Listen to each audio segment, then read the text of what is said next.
tell he's a doctor? Look at his handwriting.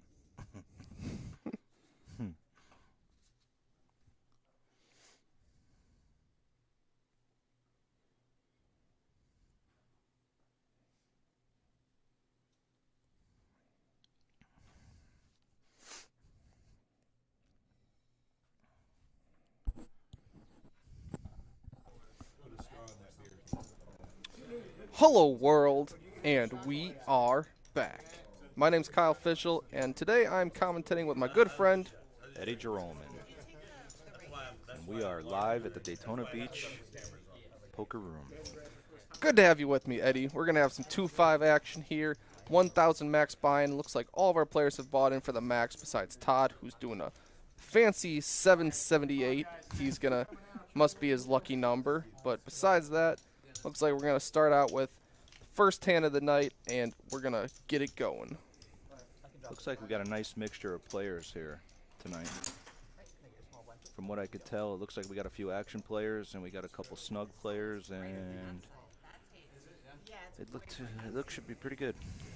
Got some stream regulars of Ted and Nicole here yesterday, as well as Todd.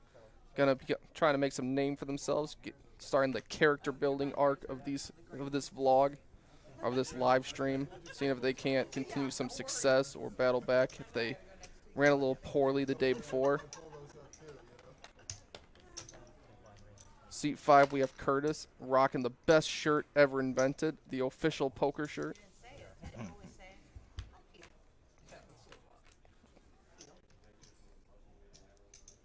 First hand, we see a King 7 off connect with a King high board, and Ted's just going to let his 7 high go. Pretty reasonable. Players just going to feel themselves out for a little bit until they get comfortable and the action starts opening up.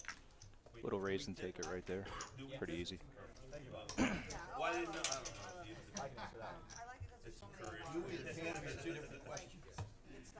So, Eddie, tell me about the tournaments that are coming up in Daytona. We got a little $200 buy-in, 100,000 guaranteed, starting on March 30th, 31st, and April 1st. That will also be a live stream event, Kyle. Oh boy, we're gonna live stream a final table. That'd be fun. 100%. Definitely gotta buy into that tournament. See if we can't bink a final table. Get to see the results live. Then we also have a $300 buy-in, 50,000 guaranteed, Saturday, March 11th. That's a one-day tournament. Keep those dates in mind, especially if you are a tournament regular. These tournaments have massive guarantees. They always beat them. This would be a great value for anyone with those tournament players in Central, South, and even North Florida. Or if you're further away, get a flight down. Hopefully we get some made-for-TV hands here tonight. We can get some real action going. Yeah, everyone starts out. They got to feel things out. You know, for a lot of these players, or some of them at least, it's their first time on a live stream table under the lights. Could be a little bit nervous, so got to give them credit for stepping up and jumping onto a live stream. Absolutely. Well, the button straddle, Ted's going to open pocket 7s. Pretty reasonable. Raise to 40.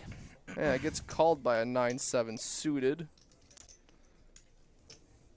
Long has a reasonable hand of ace-10, but luckily he lets it go because the player behind with ace-queen of spades got a 3-bet to 150.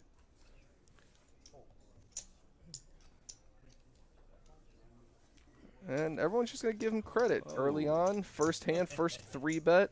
Sometimes you give the 3-better credit for just having a hand. And this time they were all pretty smart for doing it, as the premium probably was going to play good post-flop and have position. Tough to battle against that hand.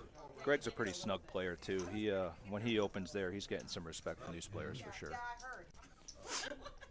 You weren't being a nut. I thought you were having fun. I like when people have fun. No, I was definitely.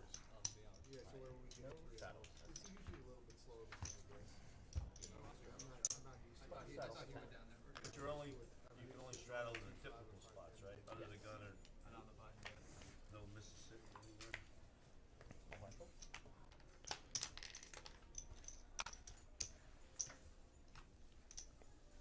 Talked to Nicole earlier. She said she wanted to mix it up tonight, Kyle. So we are going to see if she is true to her word. Yeah, she played last night, had a bit of run bad periodically throughout the night, so she's definitely looking for some comeback here. It's always reasonable. Good thing about poker is you can have a bad day, the next day is always different. Easy to come back, get everything back, and then some. Here we got a smorgasbord of hands, some 4-5 suited, 10-8 suited, king 5 off, queen jack off. And on an ace-high board, no one's going to be too comfortable with their holdings, even though a pair of tens is best right now. Yeah, Todd flop middle pair. Everybody checked. 10 is going to feel more comfortable after it checks through, but they might not be able to handle the pressure after a delayed continuation bet.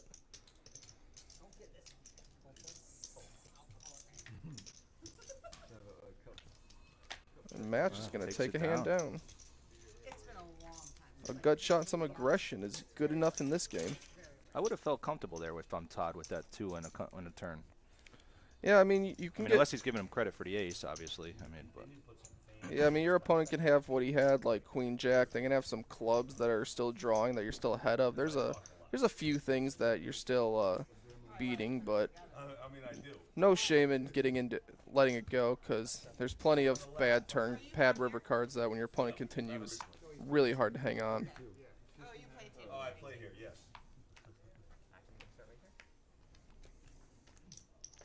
Looks like everyone's doing a button straddle to $10. I like button straddling. They getting the last action, getting to raise it up and play hands in position. So you're more of a guy, you like the button straddle as opposed to under the gun straddle, or? If the table agrees to under gun straddle, I think it's better. 100%. But if the table's super tight, then I'll just start button straddling, because then the blinds will start straddling, and then eventually, because they get annoyed, everyone will, and then when everyone's button straddling, everyone kind of looks around and says, why don't we just make the under the gun straddle standard? Sure. So it's really a good way to get it going. If you just under the gun straddle, usually you don't encourage too many other people to start doing it. But you button straddle a few times, that small blind's going to get annoyed, and they're just going to start doing it eventually. Yeah, yeah. From my experiences, too, the action players, they want the under the gun straddle. Yep. And Mr. Long here, he picks a big sizing with ace-9 and gets it through, so he's definitely going to be a action player from what I'm seeing so far.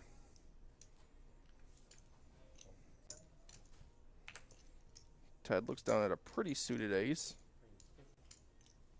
I haven't seen an ace that Ted does not like. Oh, Ted likes everything. He'll play 4-5 offsuit. If been dealing with Ted for a while. There's not an ace that Ted does not like. Yeah, if he's feeling good about it, he's going to get in there. Todd feeling a little frisky here with 7-4 suited. Yeah, Todd went for a triple barrel last night with 7 deuce, so definitely has a lot of heart. But on an ace-high board, when he really just has some very slim backdoors, he's going to continue because he has no fear, and he's going to turn some backdoor equity with... We got a little floating action going on here. A 7, so turns backdoor 2 pair draw. You know, everyone goes for those. But Ted picking up hearts, he's never going to slow down. No. That's actually a bad card for Todd, because if he's not putting him on an ace here, this could get Todd to call or maybe make a move. Yeah, you didn't float to make a pair and then give up. He's definitely going to continue 100%. with that one.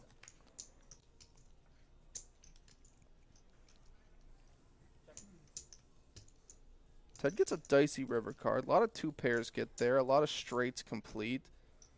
And, like... If he put Todd on a 6-9 suited there pre-flop, but they're just going to both knock. Yeah, Ted has plenty of showdown value. Not too many worse hands can call a 3rd barrel. So, I think Takes it down. Yeah, definitely a good spot to just check it back and take the win.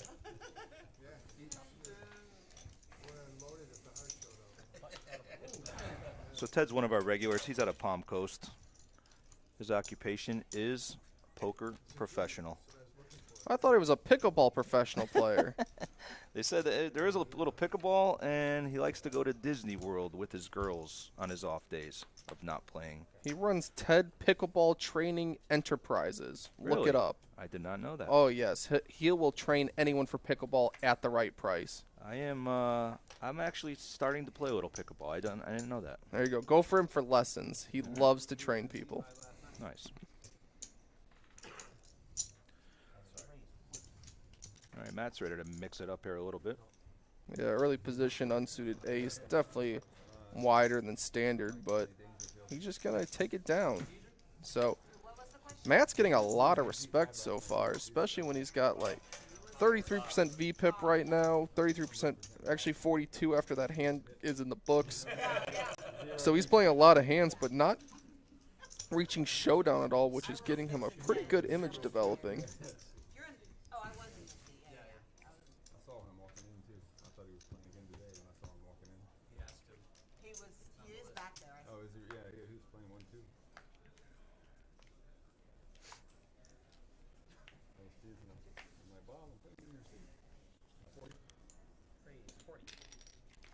Curtis finally picks up a hand he can play. Ace queen offsuit. Good sizing of 40. Yes. You have to give the guy to your left $100. We're going to wait for the action tracker to catch up.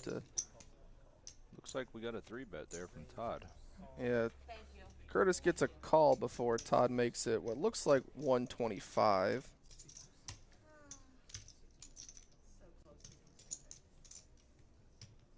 Hopefully they can catch up with the action soon. Todd with the same hand, but a suited variety of it. So this is going to be a case of who wants it more, barring any spades or monotone flops. Todd in position here definitely has a little heads-up advantage here. You wouldn't need the microphone. So this is going to be, this board's going to be better for Curtis. The 3-better has less sets on this board, less 2 pairs, less straights. Curtis may know this and just put his opponent on an ace-x or a weak hand. Yeah, first to bet, takes it down. Curtis is going to outplay his opponent by winning with the same hand and just some aggression. So very interesting one there. Some of the most interesting hands are when people have the exact same hand and someone else manages to pull out the win instead of just checking it to a chop. So nice hand, Curtis.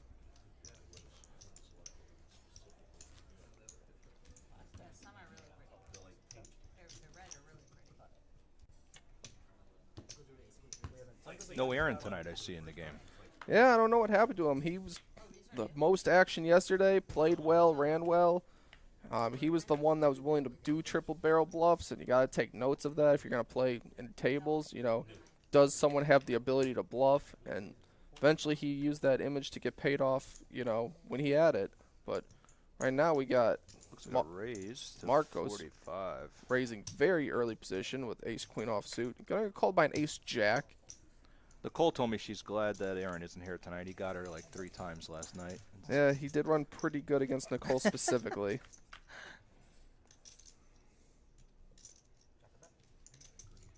Advantage ace-queen.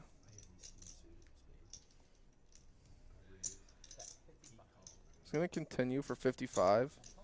It's called by just a gut shot, as well as the ace of hearts has some potential based on some heart runouts. Oh boy, that's a bad card for Matt. Yeah, Matt, if he floats with his hand, he probably cannot give up right now, especially when he's going to face a second barrel. He did pick up a gut shot straight draw to keep him in there, but he's in a tough spot right now.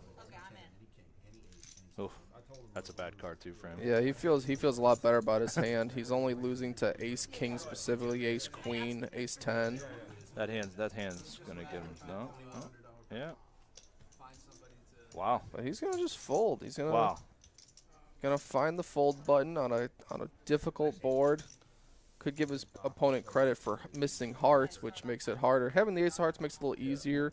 He can't have ace-x specifically of hearts, which you're beating. But he does have missed like jack-9. That's a very good fold by Matt, I think, in that spot. Yeah, especially when the 5 pairs, you now beat queen-10. So you actually counterfeited some of your opponent's flop 2 pairs.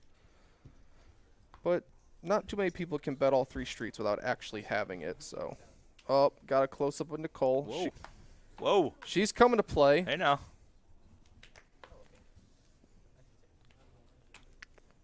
Got Eddie in the chat saying, let's go, Nicole. And I agree. Let's go, Nicole. Nicole should be getting some money from Adidas there, getting all this free advertising on her, Yeah, on her I'm jacket. sure she's going to call them later, make sure that happens. I'll be her agent for a mere 20%. That's a pretty good gig. Yeah.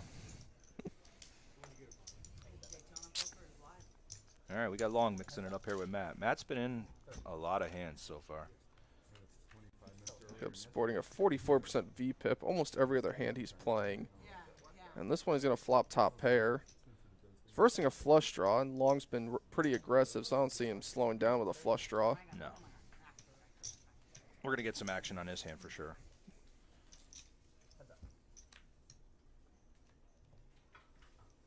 There it is. Flush completes. Matt having the jack of clubs. He might not be able to fold for just one more bet, which is going to be unfortunate for him.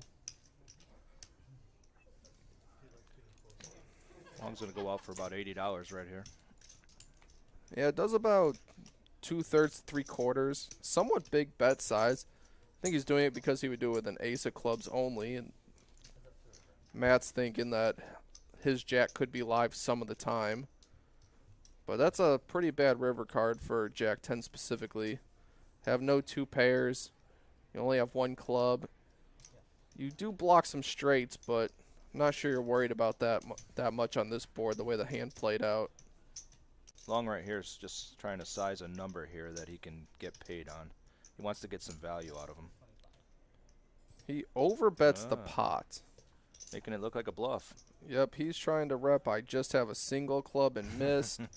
He's trying to say I have like ace king with the king of clubs and just went for 3 streets with it. Matt won't fall for it. Yeah, Matt's going to be disciplined. He's going to let it go. Oh, and Long shows it. Friendly game. Everyone's happy on the There we live go. stream. Long wants to have the image now that he has it every time, Kyle, when he bets. It's a good image builder. It's a good image builder to make your hand and show it. It's also good if you're seen as a super tight player to bluff and show that. So Yeah. it's good for balancing. We all know Long is not a tight player.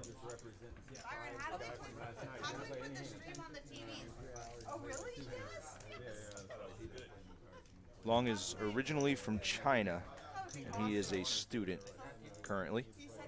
He's only been playing poker for 1 year, and he's on a live stream. That's pretty impressive. I'd Kyle. say he's doing pretty good. Yeah. With 1 year experience, that's a pretty phenomenal outcome. His hobbies are poker and basketball. And not many people would sign up for a live stream if they only had 1 year of experience.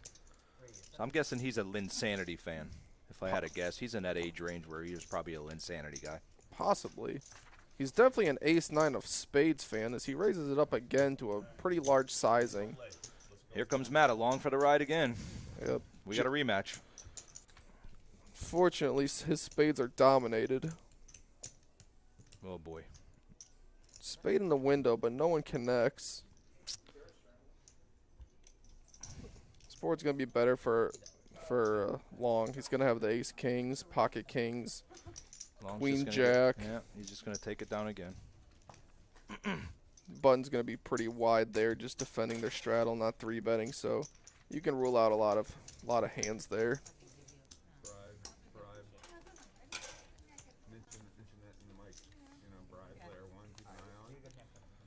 Long currently up over $250, and we're only 11 hands in, so I'd say that's a pretty good result so far for him. Todd so far the biggest person who has not won. He's down 350 at this point, but there's plenty of stream left to get it back. Matt in a close second, down about $240 so far. Nicole folding again. Oh, she's going to find her spot, though. She's just feeling people out. Good thing she did. Greg finds a here we go. premium. He's going to raise it up to 60. Kurt's been quiet. Folds a king-queen. Very tight laydown, but it's fine. This is his first time on a live stream. Spoke to him earlier today, so definitely wants to have a good showing for his inaugural appearance.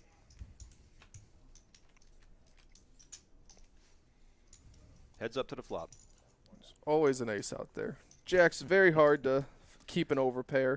So many bad boards you're going to get, even though they look pretty. Greg's going to check it back. Board continues to be bad for Greg. Marco's playing it tricky there, trying to trap him a little, and that he does not have an ace. A lot of people going for the 2/3 to 3/4 sizing. The bigger sizings than I typically see at the poker table. A lot of people going bigger. Could be because of the stream. Could be they want extra protection. Or maybe they just really feel like they know where their opponents are at and want to really charge them the max when they think they have the best hand. I think on that flop, Greg, if Greg has an ace there or ace king, he's going to bet it. The minute he checks there, I think Marcos knows. He probably has jacks, tens, somewhere in nines, somewhere in that range. Sometimes king, queen doesn't feel great with the ace out there. Yeah, it was just a really bad flop for Greg. Greg is a local urologist. So this man has some education in his background. He's out of Orlando. Been playing No Limit Hold'em and PLO for over 20 years. It's a lot of years. Yes, sir. Curtis going to go with the limp suited queen. Reasonable, relatively early position, but he's going to be met with a raise to 45. His opponent has ace 10. Curtis is going to defend. He's going to play out of position with a suited queen.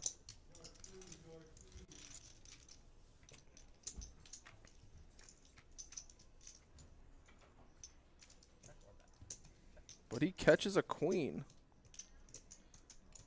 Expect if Curtis is just going to call this one.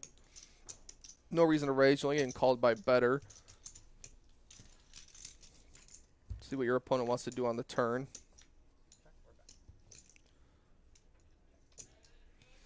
And when Matt picks up a pair of tens, he's going to continue.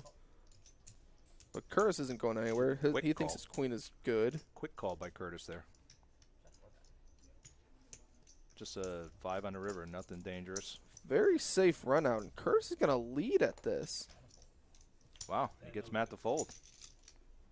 Very interesting line. I'm curious to see if he's going for value or just doesn't want ace-king to be able to check it back and doesn't want to show his cards. Because sometimes you could do that just because you don't want to show. You think your opponent missed and you don't want to go check, and you just have to show that you're playing queen-8 offsuit.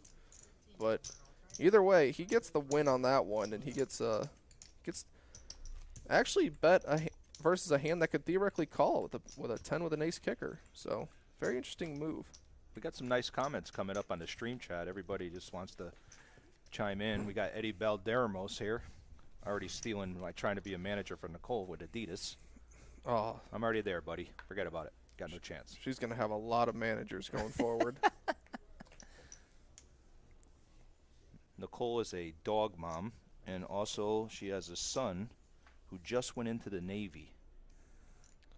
So we would like to thank you for his service, Nicole. You did a great job raising that young man. Thank you, Nicole. Here we got Long opening up again. He's been very active, but this time he has aces. He gets called by jacks and a 4-5 suited. And Nicole, oh no, Oh, please, please, this is so unlucky. No. It's a great spot to 3-bet. Like, these players don't technically have to have anything. Super unlucky that Long actually does. And I expect Long to just get it in here with the amount of action showing and just having aces. He doesn't want to go 4 ways.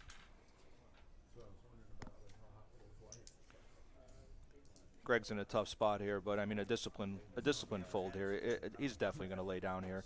He's a very good type player, and he's just in a bad spot. I don't think there's any way he calls here.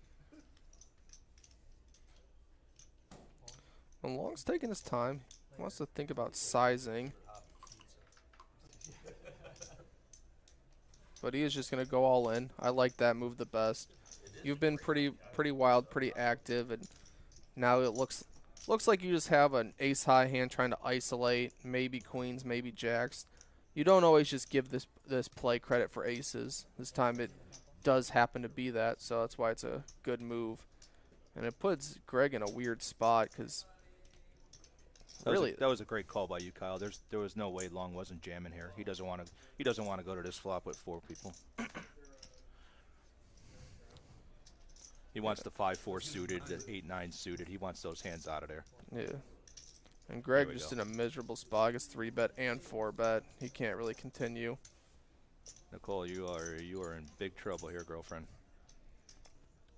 Hope that she can find the fold here. Long's played a lot of hands here, so I mean, not too many people have a 4-bet bluffing range. Like when you think about the absolute worst hand your opponent could be 4-betting with, Ace king.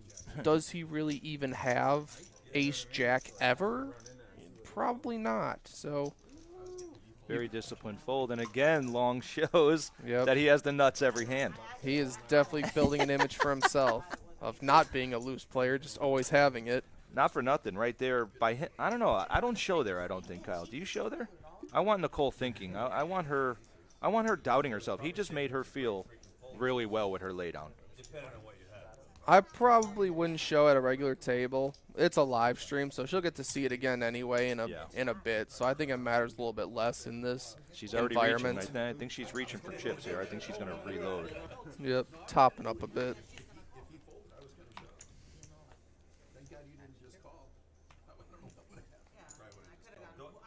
Look, I don't know. Someone is asking me on the multi-stream, I just saw. who do I have winning the Stanley Cup Finals this year? That's an easy question. I played Naked 89. It's a nice name. The Boston Bruins will be winning the Stanley Cup this year, and it's not even close. You heard it here. Put all your money on the Bruins. Oh, okay. Well, we know that now.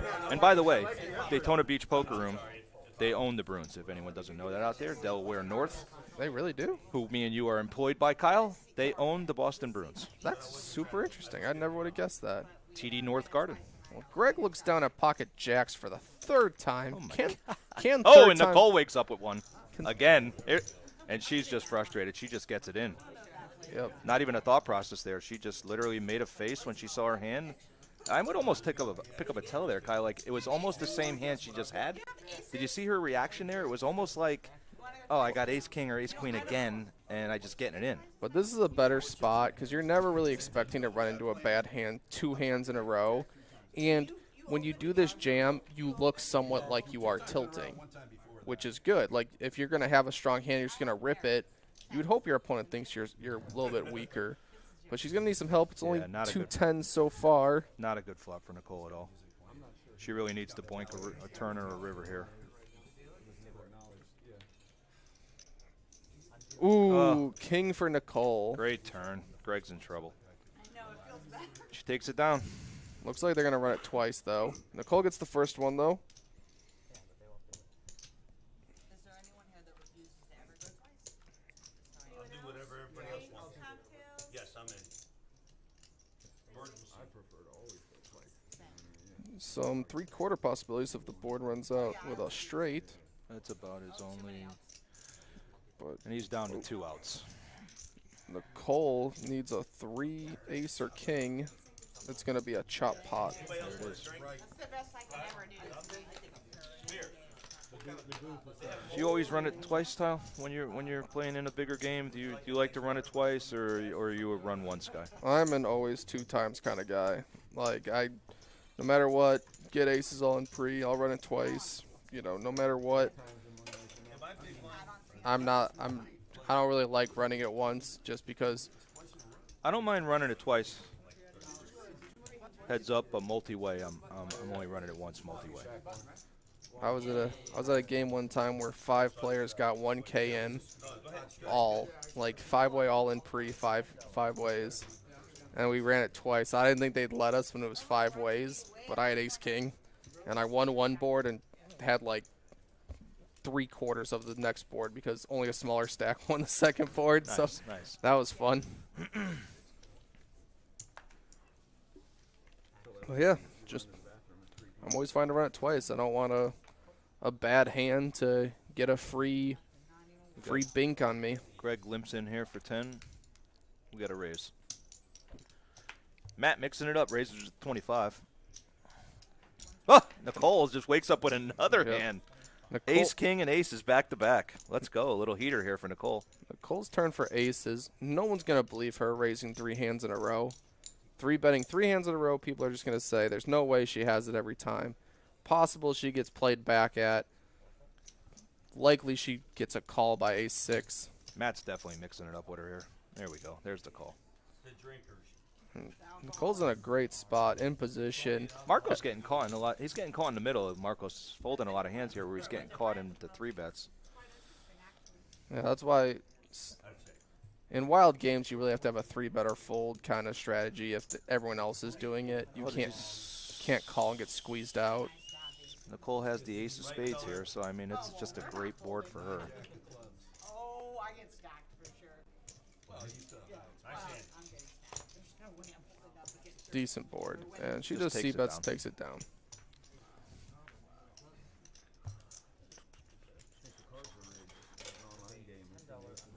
Nicole only down $95 right now. It's early in the stream. Only 16, 17 hands have gone by, so there's plenty of time left. Right now, the biggest winner is Long. Obviously made aces. Got a 3-bet worth of value through, but nothing, no post-flop and no all-in call. But that'll get him to be up $540. He's doing the greatest right now. Everyone else pretty middling. Matt down 500 and Todd down 400. But it's still early. Anyone's game. Hold on. Does she wants one? No, I'm. No, you're ready. Okay, one more and I'm done. I Uber. These are 600. Long here's picking up a lot of premiums. Ace Queen gets to raise it. Curtis been somewhat quiet. Only 12% VPIP. But he's going to defend the King Queen. Pretty good hand to defend with. Queen high board's going to be pretty dangerous for him. I like Todd with the 6-5 of spades. That's going to be unblocked by all your opponents, and you have a lot of playability with it. 6-5 gets a gut shot, but besides that, everyone seems to have missed.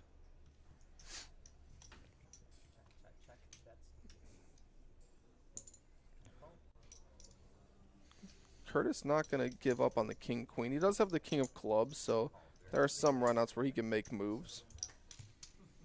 Todd calling for the gutter.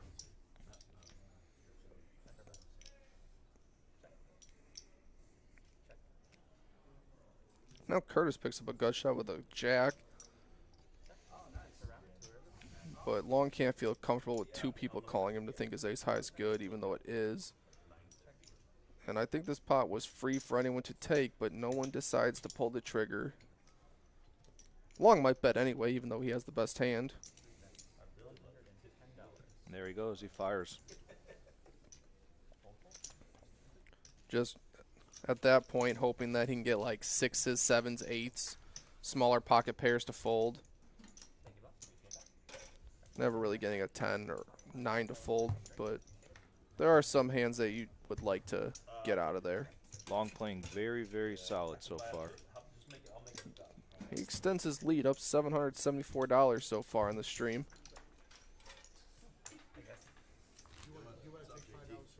I've dealt to Long for a while out in OC, and I didn't know he was only playing for a year. That's pretty shocking to me. I mean, I like his table image. You know, he knows what he's doing.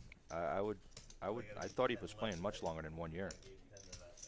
Oh, maybe he gave us a little Trojan horse, trying to trick the commentators. I could swear I've been dealing to him longer than 1 year, so. Yeah, that's what I'm saying. Maybe he's just looking for, doesn't want everyone else to know how skilled he is.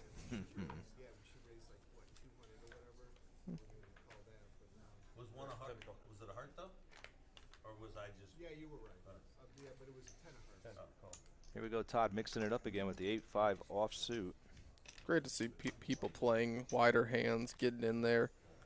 I mean, he hasn't really had any face cards to this point. I mean, that's all he's basically been having is suited connectors and maybe 2 gappers. Yep. Matt's going to pull ace-king offsuit. I expect him to raise to approximately 120, maybe 130, 40, something like that. He chooses 115. Pretty good sizing. Yeah.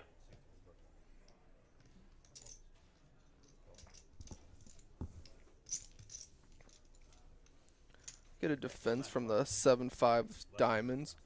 He's hoping to flop some diamonds or some low middling cards. And he gets a pretty good board. What a monster flop for Long. Matt with top pair, Long with bottom pair, and the flush draw. We're going to have action on this one, Kyle.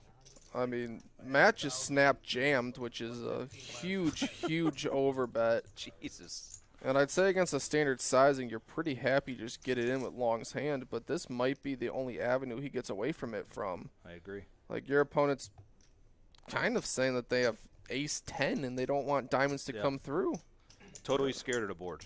Has an ace and just totally scared of the board. Just wants to take the hand down right here. Totally trying to go for max protection against diamonds. But Whatever you want. He said once or twice. I didn't want you. Long calls. Watch your cards. Now they're going to run it once or run it twice. I think they said twice. they were discussing, but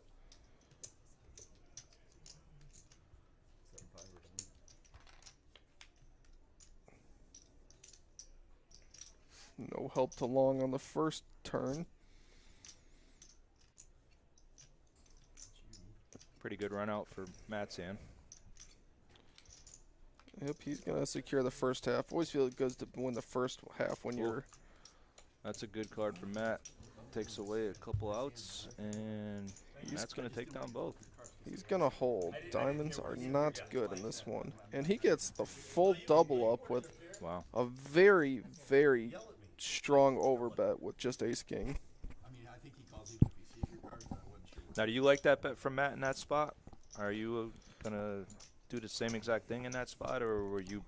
I like closer to a pot size bet. Like, if you're worried about diamonds, then, you know, I believe the pot was around, like, $300. 300, maybe 350, a slight overbet I think is best. And then, given safe turn cards, you can happily jam with your stack size afterwards, especially when you have, like... Yeah, once you make it 300 there or 400, I mean, you're committed to the hand. You're not going anywhere. Yeah, but you can make it 300. Turn could be like the deuce of diamonds, and then you can get away. Then you can check and reevaluate river if your opponent jams or bets a normal sizing. But I like at least seeing the first card with while getting as much money in as possible. So I like potting it. All right, we got a new dealer in here. We got Johnny T in the box. Got Nathan Lee telling us never run it twice. I'm the 2x guy. But I understand the reason for both. When I play online, I actually like running it 3 times because I like someone winning a little bit no matter what. But it's very unrealistic to run it 3 times in a live setting. Too much calculation. Online, they just quickly award the pots. Matt mixing it up again. Not shy. Ted's been super quiet up to this point. Hasn't picked up too many hands. This time he's going to flop 2 overcards versus a top pair, top kicker. He's definitely not going to win it with his flop bet, but he does have some playability with some safer turn cards. That's not going to be one of them. That's not going to connect to him all too often. And it's very unlikely a 10's going to fold or an overpair. But Ted's going to tell a story. He's going to say, I've been quiet. I have an overpair. I have the ace 10 sometimes. King 10. Looks like he bet 275. Now Matt's sitting here with top. What's he going to do here, Kyle? You think he puts in a raise, or does he just flat, or is he going to give him credit for an overpair? Ted's been pretty snug so far, so, I mean, that's probably the only thing that's making Matt question right here. Yeah, he's not really worried about this street. With Ted specifically, he's worried about if he calls, is there going to be a jam on the river? And Ted is capable of throwing in the jam with air. He's capable of throwing in the jam with, you know, jacks. So he could miss. He could have it. This is a really tough spot for Matt. Just Matt just flats here. He's praying for a check river, but we're going to see if Ted gives it to him. Does Teddy have the 4th barrel? No, he does not. And they're going to take it down with the 10. Yeah, Matt's going to be super happy to check back there. You know, you get these players, Kyle. You know, the difference between a really, really good player is the good ones can fire that 4th barrel, and your average player has a very difficult time firing with nothing.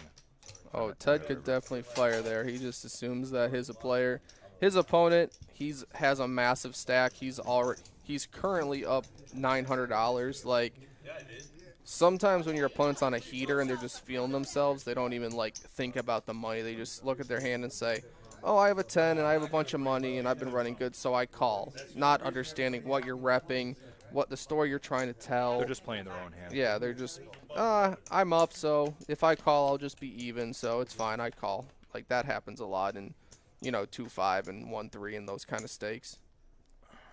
Much easier to play poker when you're up and not stuck. Yep, a lot easier to just call with top pair. That shouldn't slow you down, man. What? Hey, Wilma Fistfit Playing anything like those funny games. on the old multi-screen. How about them boys? Obviously, you know I'm a Cowboys fan. Kyle, we'll get them next year. Oh, you're going to get him next year? I've been saying that for the last 27 years. We'll get them next year. Do you like Dak, or you think he's past his time? Man, I was a big Dak fan. I'm not going to lie. I think he's a great leader. I think he's a very good athlete. I don't know if he has what it takes to get us over the top, to be honest. I think he's having a hard time living up to that $40 million a year. It's a lot of pressure. I mean, I can't imagine being, that's Dallas Cowboy quarterback. That's one of the, it's the hardest position maybe in sports, and you're on the most valuable franchise. It's got to be a tough spot. Nicole's back with ace-5 of clubs, just calling. Yeah, I like limping with weak aces sometimes from I our do position. too. See a flop. See if you connect it all. But Long's going to mix it up with a 3-bet Todd with a finally got a hand. 5-3. Todd finally wakes up with pocket jacks.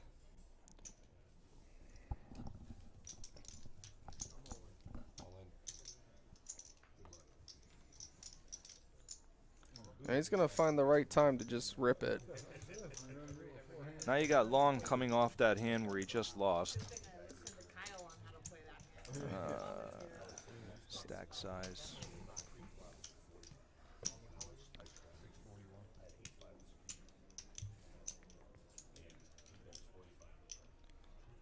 Yeah. Long might want to gamble here. I mean, it would just be a straight gamble, but he might be in that spot where, he lost a hand. He might want to gamble. Nope, I think it's too much at this point. Yeah. Like, it's disappointing that you put 100 in there, but to add 550, you don't really want to compound, like, the situation. You can just get rid of the 100 and move on. But I do like to see the 3-bet with the 5-3 suited. Like, you'd love to see the widened ranges and people, Mixing it up a little. yeah. That's right. Sure money, you do whatever you want. Just unfortunate that sometimes your opponent just has it. Care what you do with the money. Ooh, I really wanted that. Pete Ferrero says need to move on Dak. Pete, welcome to the stream, my man. We need to go after, like, Aaron Rodgers, what you guys did. We need to sell out, get a quarterback. We got a championship defense, so make a trade. Send Dak to Green Bay, give him a #1 pick, and get Rodgers, and let's go. The action slows down because of the Matt, the big winner tonight, continues to run hot. Looks down at pocket jacks.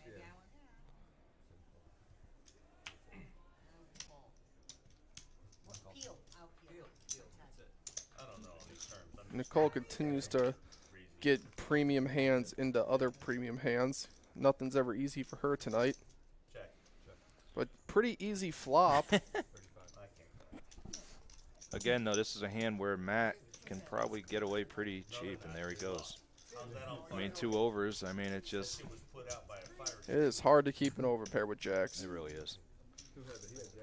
It's amazing how much an ace hits the board when you have kings or queens. And Every time. I mean, it's just amazing. There's never been a time where kings have not ran into an ace-high board. 7-2. Matt extends his lead up $800 on the night while still having a 54% VPIP, playing more than every other hand. And he's the biggest winner. So see, everyone, you don't have to knit it up to be a winner. Yeah, Curtis right now with the lowest VPIP, 13% of the hands. Yeah, Kurt's had some pretty weak holdings up to this point. He has not seen any of the jacks or queens or ace-x. Like, he's just been playing the cards he's been dealt, and sometimes just folding is the right move. I mean, there's been a lot of premium hands so far, Kyle. Yep. I mean, we're only 23 hands in, and These dealers are throwing coolers all over the table. But here we got another case of who wants it more. Both players have just a gut shot. Greg leads out and takes it down. They didn't show that at all. The first time they showed VPIP and pre-flop raise, they didn't show any of that Yeah, Greg's been playing pretty solid. 34% VPIP, 17% pre-flop aggression. So he's and he's pretty much stone even, up 18 bucks. So sometimes people are just playing solid. You gotta give him credit for just having it. That would be one of the times for him. I mean, they were, but Greg's a pretty solid tournament player too. I've dealt to him for a while, and he's a solid player.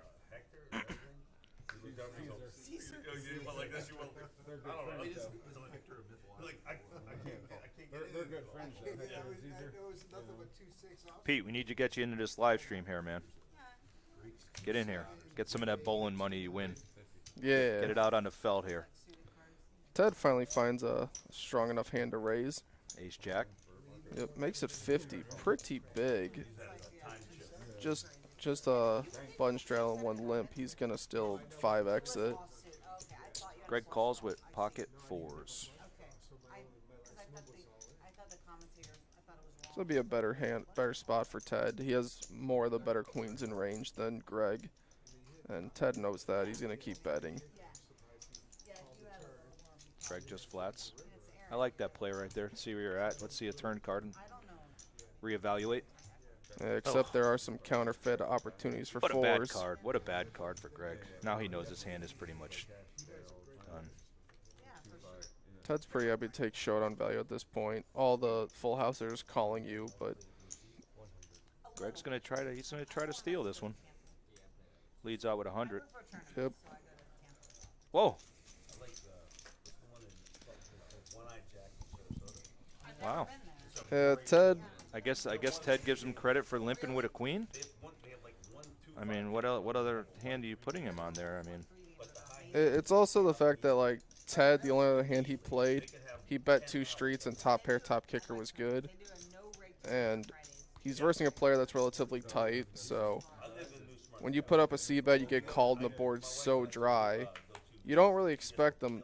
There's no like 9-10 he's peeling with. Yeah. There's no like. I guess sometimes he could also have some ace X, but those medium pocket pairs, you'd actually expect to just check call because they have showdown value. He has to lead because he only has 4 high with the counterfeit part of it, but you know Ted's just gonna wait for a better spot.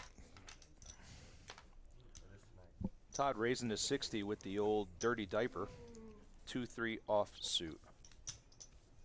Todd's quickly become my favorite. He's the one putting all the money in there with less than premiums, driving some action, battling. And Ted's gonna just call with a suited ace 10. Looks like they've moved to an under the gun straddle, or at least Ted straddled this time. Fours are gonna peel again. Ted's nemesis.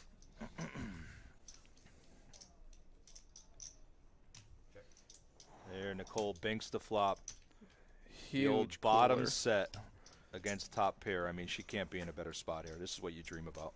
And Todd with his gut shot's gonna try to rep some of the better aces. Totally dry board. I mean, Nicole has just got to feel great right now. Yeah, Ted's in serious deep water when he calls, and Nicole's gonna just call. I like that. If the board's so dry, there's no need to raise right now. You want all the aces to feel good enough to play more streets of money. Another perfect card for Nicole there. Oh, they check around. There we go. Great run out for Nicole. See if somebody gets a little aggressive here. Ted's Ted, betting gonna for lead out. value. He thinks his ace is good, especially when it checks this way.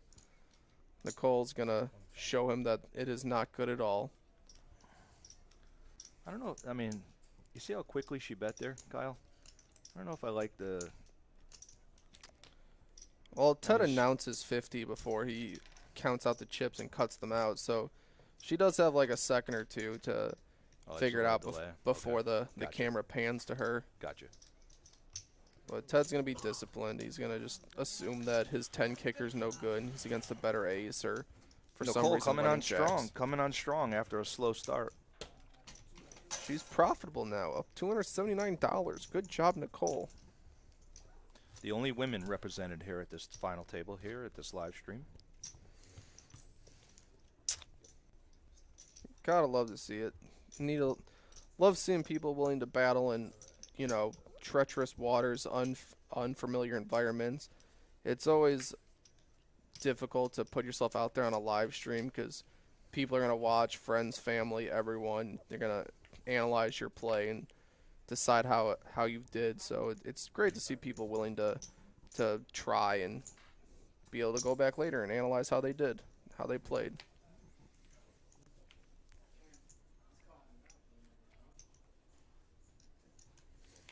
Nicole raising to 35 with an ace suited of spades. What? You're slowing down. I'm drinking or playing? Both. It's hard to multitask. You know what I mean? Pick one. Todd comes along with the old 6-3 offsuit, Kyle. Yep. He needs to just connect with one of these less than premium holdings one of these times, but so far he's continued to just whiff on all of them. Nicole leads right out and takes it down. Nobody's straddled the 20 yet. I'll be 20. You know, it's crazy seeing people, you know, I've been dealing here for almost 15 years now with this company, and it's crazy seeing players develop over time. Yep. When I first was dealing to Todd, Todd was a pretty tight player, and he's really, really mixing it up tonight. Yep. I mean, we're seeing him out there with 3-5, 6-7, 6-8. I mean, he's going to catch somebody. I think if he continues this style, he's going to catch somebody in a pot. And this is good for your image too. Like 100%. you'd love this for everyone, your opponents to be watching, see this, and then you go back to playing regularly and you're relatively tight. And your opponents think that you have all these wider hands because you played them on stream, when really you just set yourself up for this. The only thing that's a little bad for him in this game right now live is he hasn't really had to show any of the hands. He's calling with them and raising with them, but then he's folding to bets, or he hasn't really made it to showdown with these hands where they can give him credit where this guy's playing a bunch of hands, he has nothing. Yep. Where he wakes up with a monster. He really hasn't had to show anything. That's the only problem I have with it. Well, look at this thing. We get to see Greg do a large 3-bet with pocket kings and just take down $100 of dead money. And that's gonna impact Ted again. Ted is unfortunately reached the furthest in the negative on this stream so far, down almost $750. But he's just gonna top right off, and he's gonna keep battling. He's actually made some pretty good and correct folds throughout the stream. Just ran into some premiums. Unlucky. I played it 3 times. Teddy's a very good player, man. I like him. I like his table image. He's a gentleman out there on the feld always. And Marcos, first time we're really going to see him open it up with a decent hand. He's got pocket tens, but not the easiest to play or navigate post-flop. That is my favorite hand, Kyle. Pocket tens. Well, it's because you're addicted to the pain.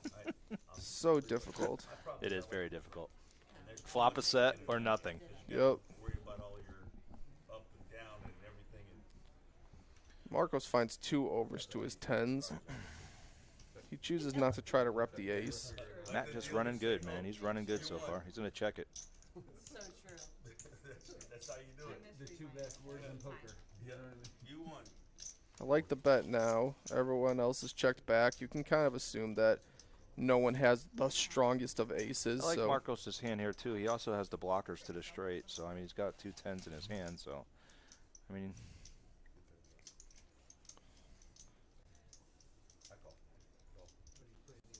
still behind to the king, though.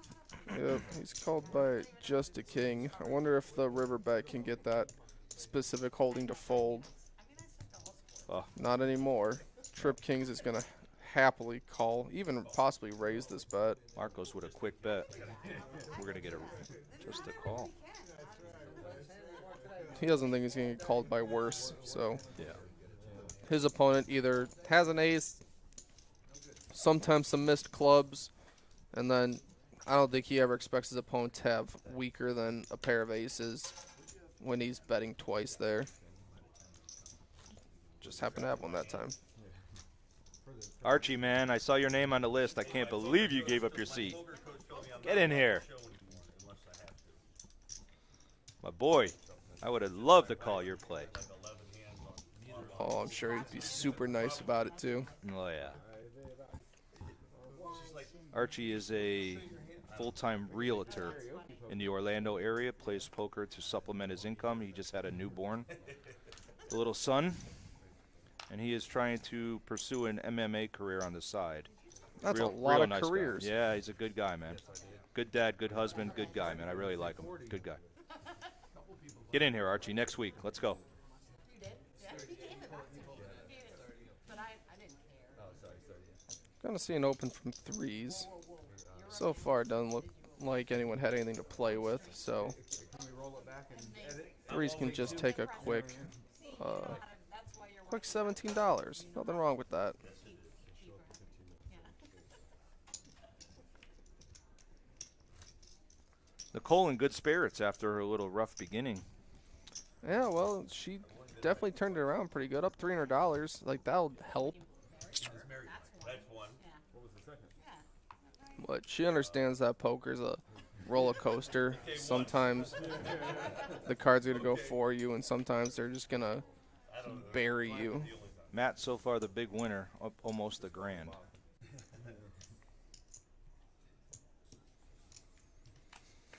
Curtis remaining very quiet, only a 10% VPIP, but I'd say most of it is just card distribution. Really hasn't had anything playable. You know what I mean? It's not like, ace Todd definitely more playable with King Queen than some of the other hands he's chosen, but he just limps it, which lets some other less than premium hands in there.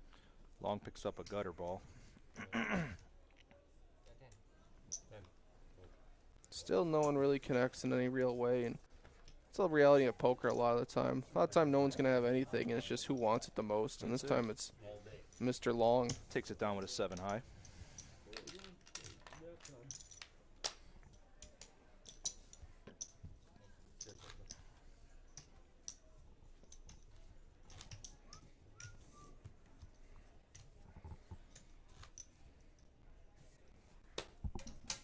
Craig, you ready yet? Yeah, we're about an hour into it. 30 hands have gone by.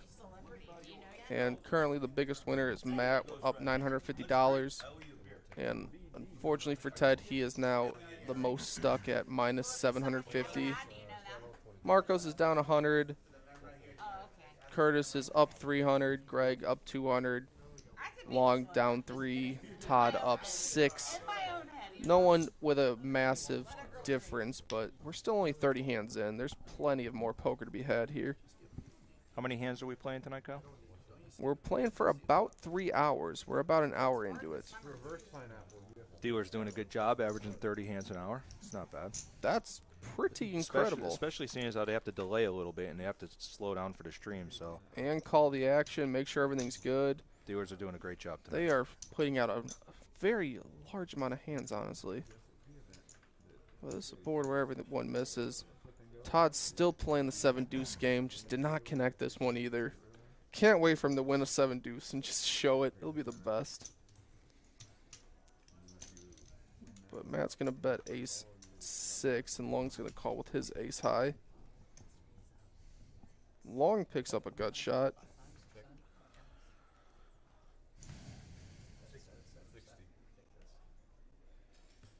Tough to hang on 2 streets, but let's see if he feels a little bit frisky with this one. Flip phone's great. Yeah, exactly.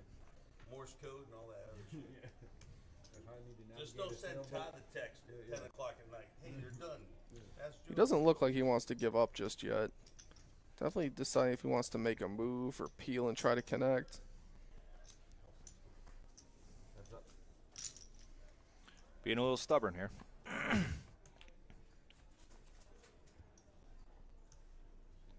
And it will chop if we go to showdown. I think Long's going to make a move here. I think he's going to try to rep the flush here. Would be a lot easier if he had the ace of spades and not the 4, but he's going to take My his man. 4 and turn into a blocker. It's my man Long. Yep. I know my people. He's aggressive, man. I love it. Going up against the chip leader here, so I mean, Picked a great time. Like, there we go. he's trying to get like a queen to fold. He could rep a flush. He could rep, king X. Sometimes he has a 3. I believe it was limped pre, so I love it. I love aggression, Kyle, man. I really do, man. I like when people take the pot. I like when they go after it and want it. For what? For what? I like winning hands with nothing more than having a hand. Does that make sense? I know several people like that. There's nothing wrong with that. Hello, world. And we Hello, world. Analyze the shit. I don't care. I drink a lot. For all you poker players around the state, when you want to find a little action, you have Orange City, you have Daytona Beach Poker Rooms, both owned by the same company. Come down. We have probably the best 2-5, 5-5 games in the state. We always have 2 to 3 PLOs running. Come down, check it out. Friendliest staff in town. Nicole waking up with pocket kings, Kyle. Unlucky for Curtis. I would expect him to get a lot of respect for how tight he's been up to this point. But he just runs into pocket kings, and kings is going to make a pretty healthy 132 uncontested. So nothing wrong with taking a strong hand, just taking it down pre. You don't want any nasty ace-high boards with pocket kings. Just bet big, get all the nonsense out of there, and take it down. Nicole's running pretty pure right now after a rough and rocky start. I mean, she's really picking up some hands. Picking up some premiums and playing them correctly. And in good spots. She's getting them in really good spots. It's a good fold by Curtis. I mean, he hasn't really had any hands. You would think maybe he wants to see a flop there. But Yep. So tell me about the tournaments coming up.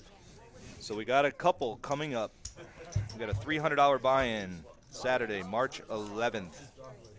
It's a single-day tournament, $50,000 guaranteed. There is re-entries on that tournament. We also have a $200 buy-in, 3-day event, final table on the live stream. That is $100,000 guaranteed. That is on March 30th through April 3rd. Nice. Great tournament action. It's hard to get. I mean, a 500K guaranteed is massive, especially at the price point. Can't beat it. No. Yes. And you got Mr. Byron Rodriguez running the tournaments here. Probably the best tournament director in Florida. Used to work for the Hard Rock for years. We were very lucky to steal him from the Hard Rock. Nicole would like another one of those vodka. Nothing wrong with getting the people you need to build the company and the rooms that you want. As long as you continue to play relatively wide. 10-9 offsuit.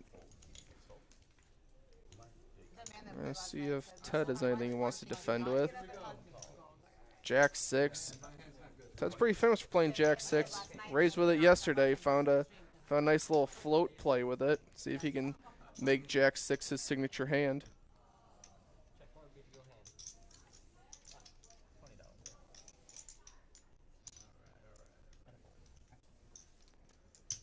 Oh, Ted doesn't want to battle with it, which is fine, 'cause sometimes you're just drawing stone dead when your opponent has a king. So, Kyle, you play 2-5 all over the state of Florida. What do you think as far as the play in Daytona and Orange City as far as the 2-5 games? From what I've heard, just sitting, listening, a lot of players respect the 2-5 players in our room, saying the 2-5 games are very tough. You know, you'll get your fish here and there to come in, but for overall, they say the players are very, very solid in our room compared to other rooms in the state. What is your take on that? I very much like the Orange City 2-5. Like, I mean, you obviously are going to have good players in every room that you go to, but at Orange City, it could be so easy to turn a $700-800 buy-in into like 3K. Like, people are willing to stick in the money, and that can be what people mean when they say it's some of the toughest players, like someone who's willing to put in an $800 buy-in with, I don't know, tens.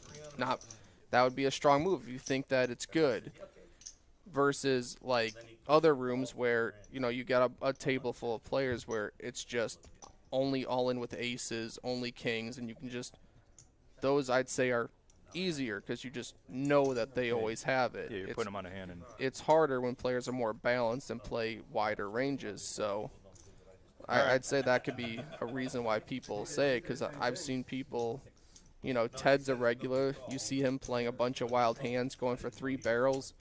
That could be hard if you have a single pair and he bets all 3 streets, and then by the river maybe it's second pair. we got Curtis in a hand here with ace high going up against a flush draw. Yeah, he bet flop. He's definitely going to try to use his image to his advantage.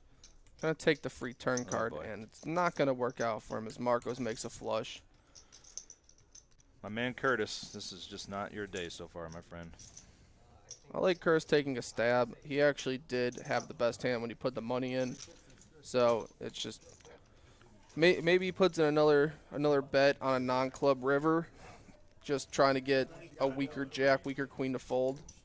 Yeah. But when There's just no way. There's no way Marcos is folding there. You had a gutter ball and a flush draw. when He's the not club's going there. complete though, and your opponent leads into you, you just have to get rid of your ace high. It's no good anymore. Give it up.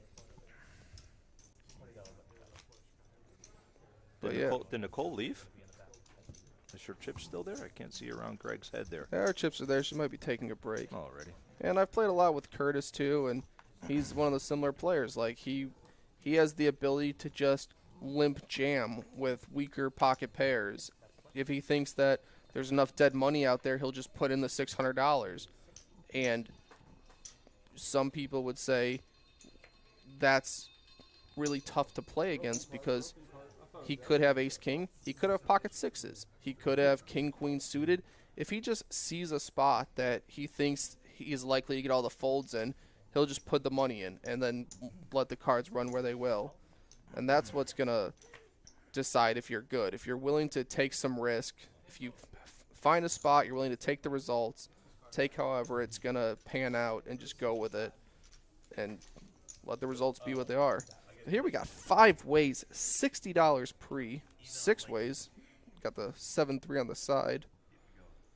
A few jack highs. Curtis gets 2 hearts. 10 high board. Ted gets top pair, okay kicker. He's going to bend to 6 people and sizes up to about half pot, 150. I think it's a good sizing. That is a good bet. Get a lot of the weaker hands to fold. Curtis can't grab his chips fast enough and get in a raise. He's going to raise with his overcard and flush draw. Like I said, if he sees a spot that he thinks it's going to work, he's going to go with it. I'd say 7-3 of hearts is. Matt's got a lot of chips though here. He might be putting them on an overpair here, trying to get the flush draw off. He might think his flush draw is good here.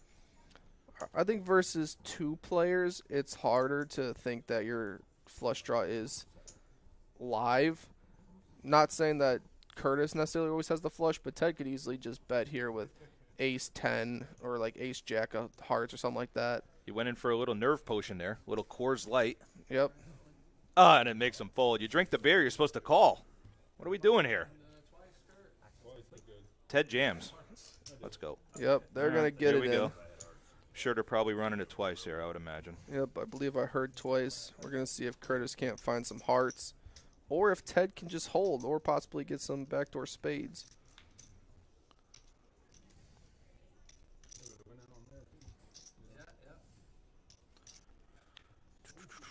Jack doesn't help either. Good card either for Ted. player. Ted wins the first one. Fortunately, Where's your money on right now, Kyle? Which hand? It's got to be Ted. Yeah, The- now the he's a bigger favorite The now. 7 and the 3 of hearts are dead, and Curtis doesn't know that. Just avoiding the heart. Teddy wins it, takes it down. But he can't find it. That's the unfortunate thing when your next door opponent has 2 of your outs that you need. Good fold by Matt there, getting away with the 3-7 of hearts. He did the proper thing, and he would not have got there either. He's playing well. Kyle, we're getting some questions on the multi-stream. Where is the next live stream? When is it? They're still deciding it. They haven't posted it yet. It will eventually be on like the Daytona poker website. Once they finally pick out the dates for the next ones, they're gonna have that available for people to sign up. You know, put their name, their inquiry.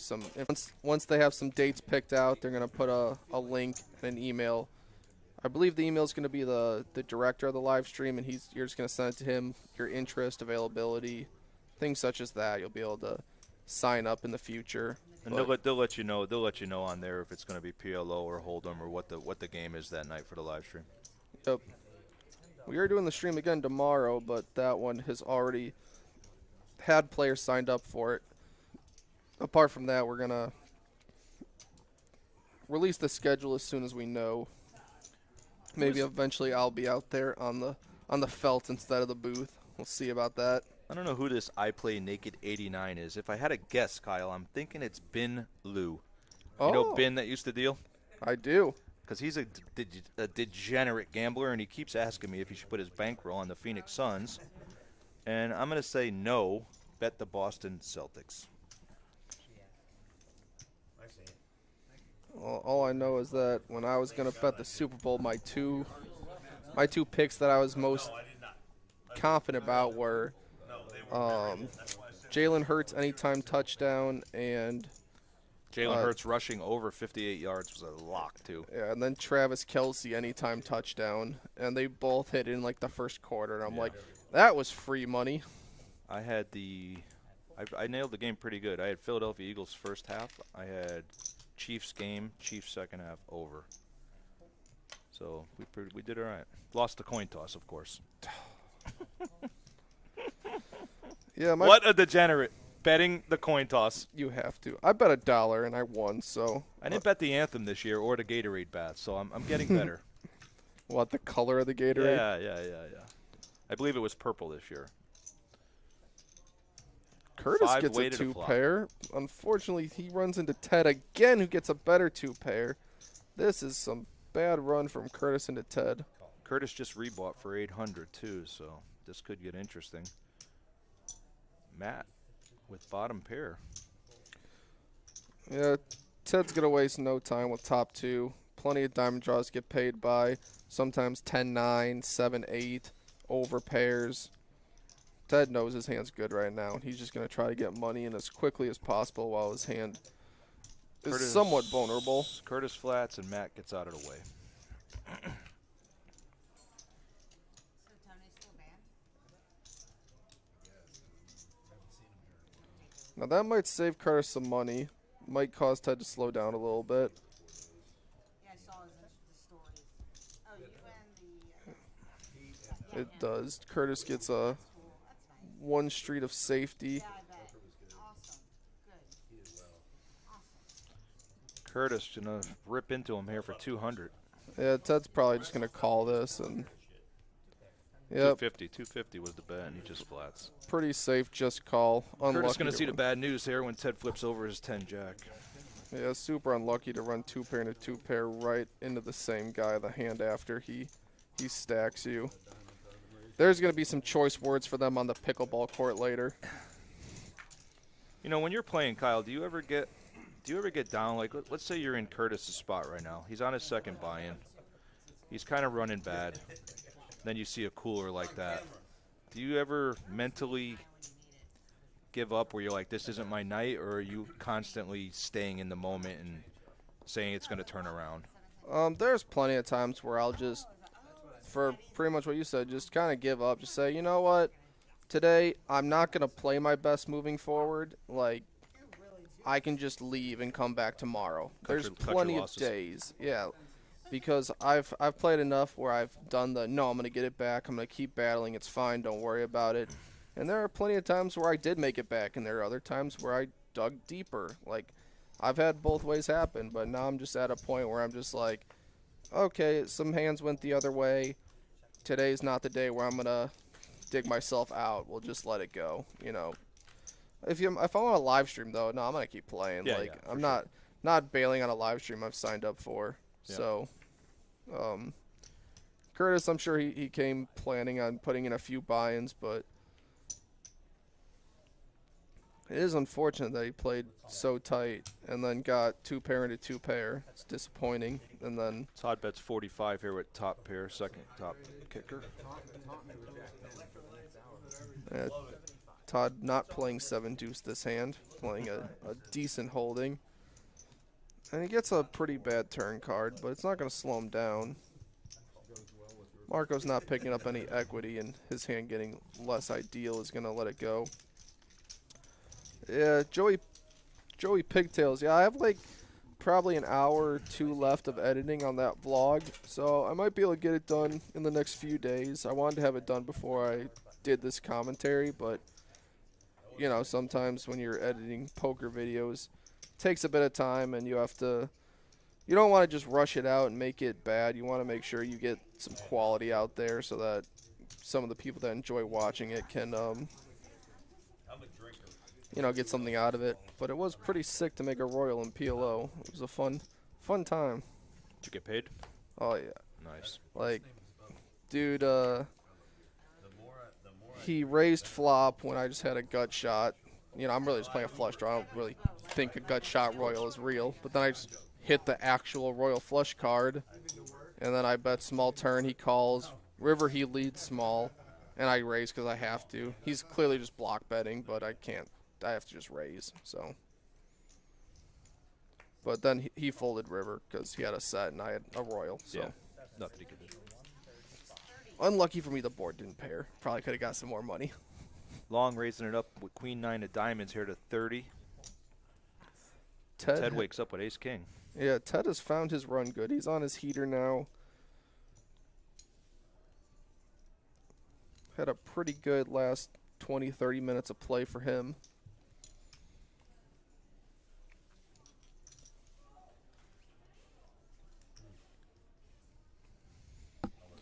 We'll see if Matt wants to get a little frisky here. He still is the chip leader. Does he want to go up against Ted here? No. You know, 10-jack suited there. A lot of people call there with that hand. I mean, it's pretty inviting. It makes a lot of hands. If you're looking to snap aces or snap kings, that's a hand really to ideally to do it with. Yeah, it's a pretty good hand to call 3-bets with just because it unblocks, or it's usually relatively live. If your opponent has ace, king, ace, queen, your jack 10's usually live, your straights are live, your flushes are usually live. Like, I would say king, queen's a little bit harder because you're more often going to run into ace, king, ace, queen, and your top pairs. It's going to be a lot harder to figure out if you're good or not. So,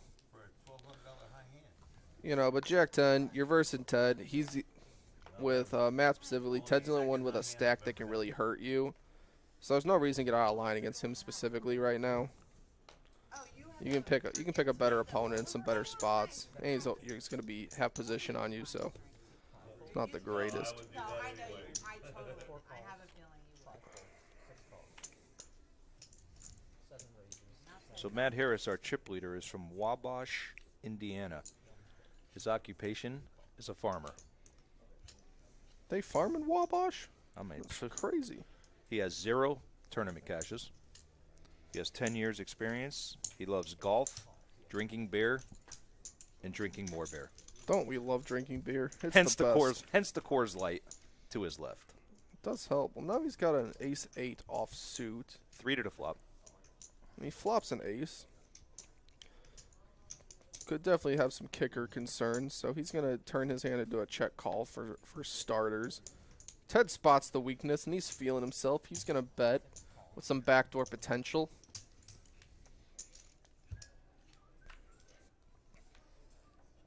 Ted needs a good turn card here. Or he's going to, oh, and he gets it.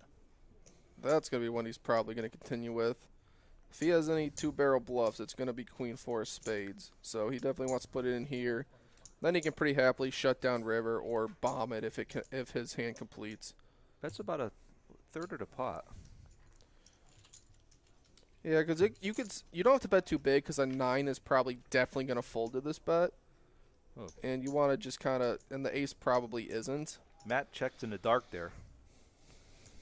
You know, if I'm Ted there, I'm thinking he has an ace right there, and he's knocking down, avoiding a flush draw on the river, and he's just going to call. By him checking there in the dark, I think he was going to call anything he bets. So obviously an ace came out, but Yeah, and an ace coming out is pretty bad for Ted. I like his turn sizing. You get the 9x, you get the 3x to fold, and when he calls, you just know he has an ace. So then it's just I need to complete my hand. Like Ted probably would not value bet if the river's like a queen or a 4 and he makes a pair, because he's probably not getting an ace to fold. But he's also kind of just shrug checking because he doesn't really expect to win all that often. He's just kind of in jail when he's called twice and the board runs out the way it is. Archie agreeing with us with the 10 jack of hearts a couple hands ago. He would have called all day. All day. All day, every day. Twice on Sunday.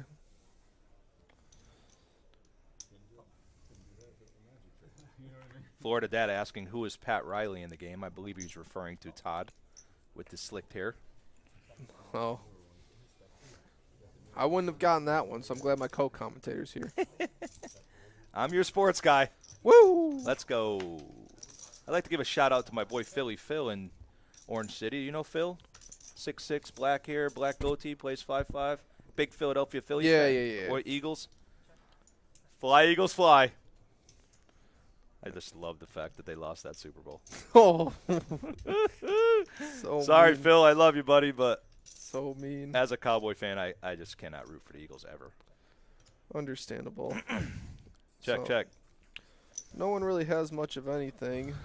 Pair of jacks is best. Long but on the button checks as well. 5 ways seems pretty bad. Now jacks feel pretty comfortable. Hopefully someone was playing an ace super weak or possibly a 9. But no one has much of anything, so the trips is just way too good. Matt's just going to take it down again. Matt's still sporting a 55% VPIP, playing a ton of hands. So, really impressive that he's up $1,000 right now. Ted's sporting a 32% VPIP and 2.3K in front of him, up $600. He had to top off a little bit earlier on, but he had a crazy run against Curtis in the medium time frame. Curtis, unfortunately, down 1,200, not running the greatest. 2-pair into 2-pair. That's pretty bad. Luckily for him, the turn diamond saves him a little bit. Besides that, Todd down 700, Nicole up 400. She's been a little bit quiet recently, and Ted's heater continues when he gets ace king. He made that $60. He's really sizing up, possibly seeing that his opponents just simply don't like folding. And we did have a hand a few minutes ago where it was 5-way 60 apiece, so definitely reasonable to size up that high if people are going to put it in, and you can have a relative premium. I don't like Less great when it's 6 ways. I don't like Matt's call here with Jack Gate off. I mean, he's up against 4 really quality hands. But he saw the pot odds, and he saw the jack coming from a mile away. No, he's Fortunately in trouble. for him, it's he's in trouble to Todd. not the top jack. It's Todd is queen jack. Todd leads out for Ted with 2 100. overs and a gut shot. Kind of a dicey spot. You pretty much know that your hand is no good right now, but has some potential. He's an appeal one off for 100. Pretty harmless 6 there on the turn. Todd's still in the lead. He's going to fire out. Todd's good about a second time and at 2 people. Does have the best hand. Bet's very small for the size of the pot. 175 into what was about 500 before the bet. Almost begging for a call. And he's getting it. Matt'll come along. And he gets to play the river in position, so we'll see what he wants to do there.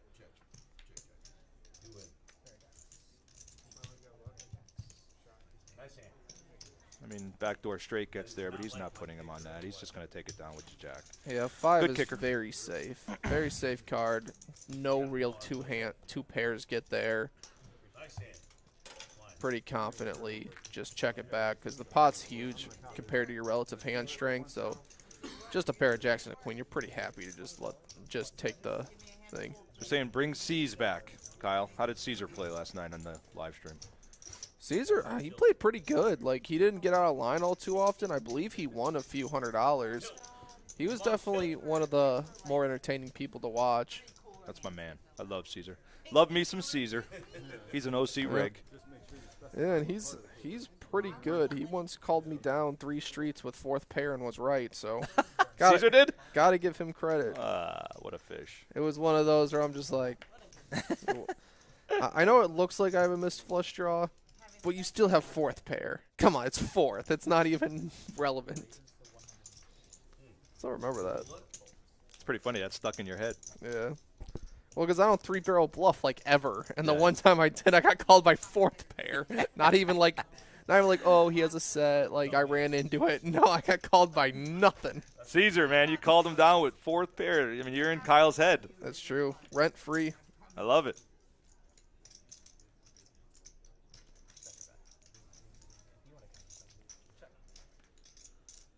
Both players miss on queen, queen 9, 2 diamonds. Matt Matt is the only checks it over to long. diamond. Long's been very aggressive. Yeah, he's he's probably in a just going to win this continuation. one. Yeah. It's hard to, He's just going to continue and take that down. yeah, it's hard to, Pretty simple. fight that one back. Yeah, now I'm pissed. Uh-oh. Nope. Just gonna keep drinking. Something tells me you never get mad. Caesar giving you props, Kyle. I don't get mad Says you're a good player, my man. Yeah, well. about my golf game. Caesar's playing tomorrow night, I guess, in the live stream again. Oh boy, He said he'll be here. I'm expecting a show. But yes, I get mad. We'll be seeing the Rolex on the left wrist. Yep. My man always flashing the rolly. Ben Lou. No Here's a few. Name him. I'd like to give a little shout out to Kyle.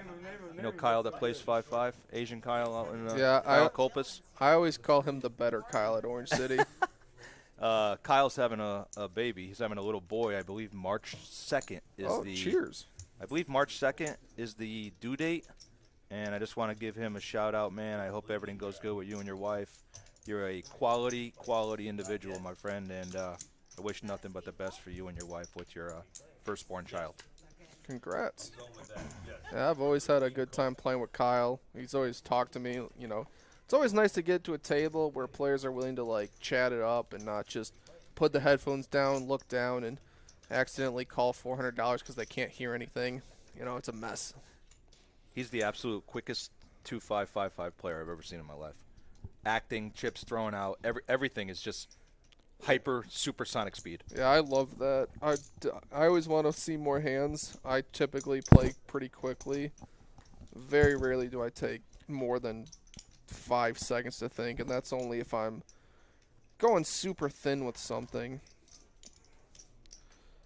But we're going to see if Greg is a disbeliever on this ace-ace, queen-8-7 board. And he does have the 5 of diamonds. And I assume he's bluffing at this point, trying to rep the diamonds. Fortunately, when you go up against the player with a massive stack, they always just look at their hand and say, I have an ace. I probably can't fold.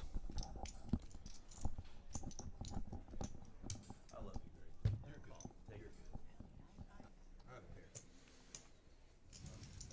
And he does make the call.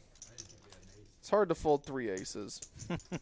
And not that he was thinking it. His 4 of diamonds is quite relevant. Takes away a lot of the flush possibilities. Oh, shit. Greg was trying. We'll give Greg an A for effort on that one. Yeah, he's probably turned his 5 of diamonds specifically into a bluff, trying to rep 2 of them, but only 1 diamond is not good enough. I mean, it's hard to. And Matt is officially winning over $1,000 again. He is the biggest winner right now. Ted is only up 500 at this point. I say only because he has a massive 2.1K stack, but he had to rebuy a little bit. So I got Ben Lou coming in on the multi-stream. It is not I Play Naked 89. I still do not know who I Played Naked 89 is. Got Ben Lou. Oh boy. Ben's the best. Whatever Ben likes, bet the opposite. So you're saying he's a good sports bettor. Yeah, he is. He is the nut low. Always bet the over. Here we go with Todd again. 9-6 He of clubs. He plays some fun hands. We're in there. Let's get him in there. Come on. Let's get a made-for-TV hand here. Oh, Ted's raising. He's not just calling this Queen one. Jack. He's going to punish him a little. That's how you do it right there. Yes, that is the response right there. Love 2 it. to the flop. Thank A little heads-up action. And that is a flop for nobody. Oh, we got a queen. We got middle pair for Ted. I'm No, sorry. Ted, it smashes it. his range a lot Yeah. more. He can just rep the ace a lot of the time and He's get just going to take it down. all the other hands to fold. Again, when Todd's playing these hands, and we're giving him credit because he's mixing it up, but he's not connecting on any of the flops. If you notice with the 9-6s Yeah. and the 7-8s and the 4-3s, I mean, every board on him is coming out high. I feel bad for him here. You know, he's just not connecting at all, but he's mixing it up. I mean, this style is fine if you understand you're going to lose. I mean, he's playing 50% of the hands. Yeah, style works if you understand you're going to lose. But then the time you finally make your hand, you're going to get paid huge. Like, no one's ever going to expect him to have 9-6. Like, if the board is queen 9-6 and Ted has top pair, he's never really going to put his opponent on a weak 2 pair like the one he had. So when you're playing, Kyle, where do you want your VPIP at? Where do you want to be at when you're playing? Around 40% or a little I like it around 25 to 30. in that range? I think 40 is a little too much. It's people aren't really going to give you credit at that point. Like, they're just going to call you down super wide. They're going to think you have nothing. They're going to play back at you more. And then if you're under 20, most of your opponents will just overfold to you. Yeah, they're not going to pay you off. Yeah, they're just like, oh, this guy plays no hands. He's just a nit. He always has like premium, so I'm not gonna call with weaker stuff. So you want to have a happy medium where you're kind of credible, but you're also weird dealer action there. Yeah, what was that about? Peeled too many. Marcos flops flush draw. No one has anything besides Matt with a 3rd pair, but that's pretty weak on this board. Level 9, about 430. But I just think that I'm gonna say 7. that VPIP is pretty much the most profitable. It's the one you want. Yeah. You want to have some weaker hands, some board coverage. Like, if you only play like 10s plus and the board is 8 high, your opponents can just know you're never going to be able to continue, and that can lead you to some issues. Long, I assume, planning a thievery with a check call with the 5-3. Oh no, he bet 50, so when he turns a pair, I assume he has to continue. Hopefully, right now he's probably hoping a king can fold, maybe an 8. While also his literal hand can get value from flush draws. So Long went an aggressive $200 bet there with just a 3. I love it. like the second barrel. It's going to be all about the river on this one. And that's the safest card as he can get for Long. Does Long want to take his showdown value or actually try to get a king, try to get an 8 to fold? And if he bets here, does Marco have the guts to raise it up? No, he's just going to check it over to him. And he's going to Just take his checks showdown back. value. 3 is good. Sometimes showdown value is more important than. Now, would you like to have seen Marcos fire there? Maybe about 350 to 400 on that river? I think the way the hand's played, Long looks a lot like he has an ace or a king. The hand looks very face up. It looks like Long has a good pair, and Marcos, who calls, often has a missed flush draw. If you're gonna lead river, you're saying you probably have 2 pair or better. Most river bets, if you're going 3 streets of value, you need to have stronger than 1 pair. But when the obvious flush draw misses, Marcos is relegated to, I have ace king, but I didn't raise at any point. Pre-flop. It doesn't make any sense. So Yeah. I So you think Long, if he does make a bet there for 3 or 4, you think Long calls him down with the 3? probably not, because it's a 3. But if he had an ace or a king, yes, he's probably just gonna call. Sure. But that's hand specific. But your hand, I think, looks a lot like a busted flush draw. So a 3, I mean, busted flush draws include 8, 9 of spades, which is beating the 3, obviously. So that's why it's harder with a 3 specifically. But I do think your hand often looks like a misdraw versus, I mean, the runout was 3 deuce. Otherwise, you're saying you have a set of 3s, which you can't because I have a 3, or a set of deuces. Very unlikely. So your aces, kings, pocket 8s, ace, king, those are the hands you're trying to rep with that river bet. It's really hard. Sure. I'm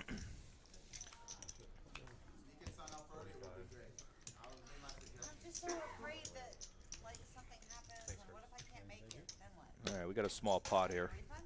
All right. Curtis raises to 45, but gets a win. We'll take any chips in the winning direction. Todd didn't want to mix it up there with the queen 2 of diamonds. A little bit too far in between his suited unconnected connectors that he's been playing. He likes cards lower than an 8 because the queen was too high. He could not continue. But you're the only one that gets a refund. Pete Ferrara said he watched my video. It wasn't that bad. For you out there, people that don't know, I did a podcast. It's called palspod.com. PALSPOD. Give it a watch. Give it some feedback. Negative, positive, it's all good. And hit the subscribe button on YouTube. I'd appreciate it. Always hit the subscribe button. Subscribe to Daytona Beach Yeah. Poker, too. They're doing a great job. They're investing in the stream. They're trying to put up some content for people. Central Florida, South Florida, North Florida. Everyone can come to this stream and play some hands. You got to support the people that support the poker community. So hit the subscribe button.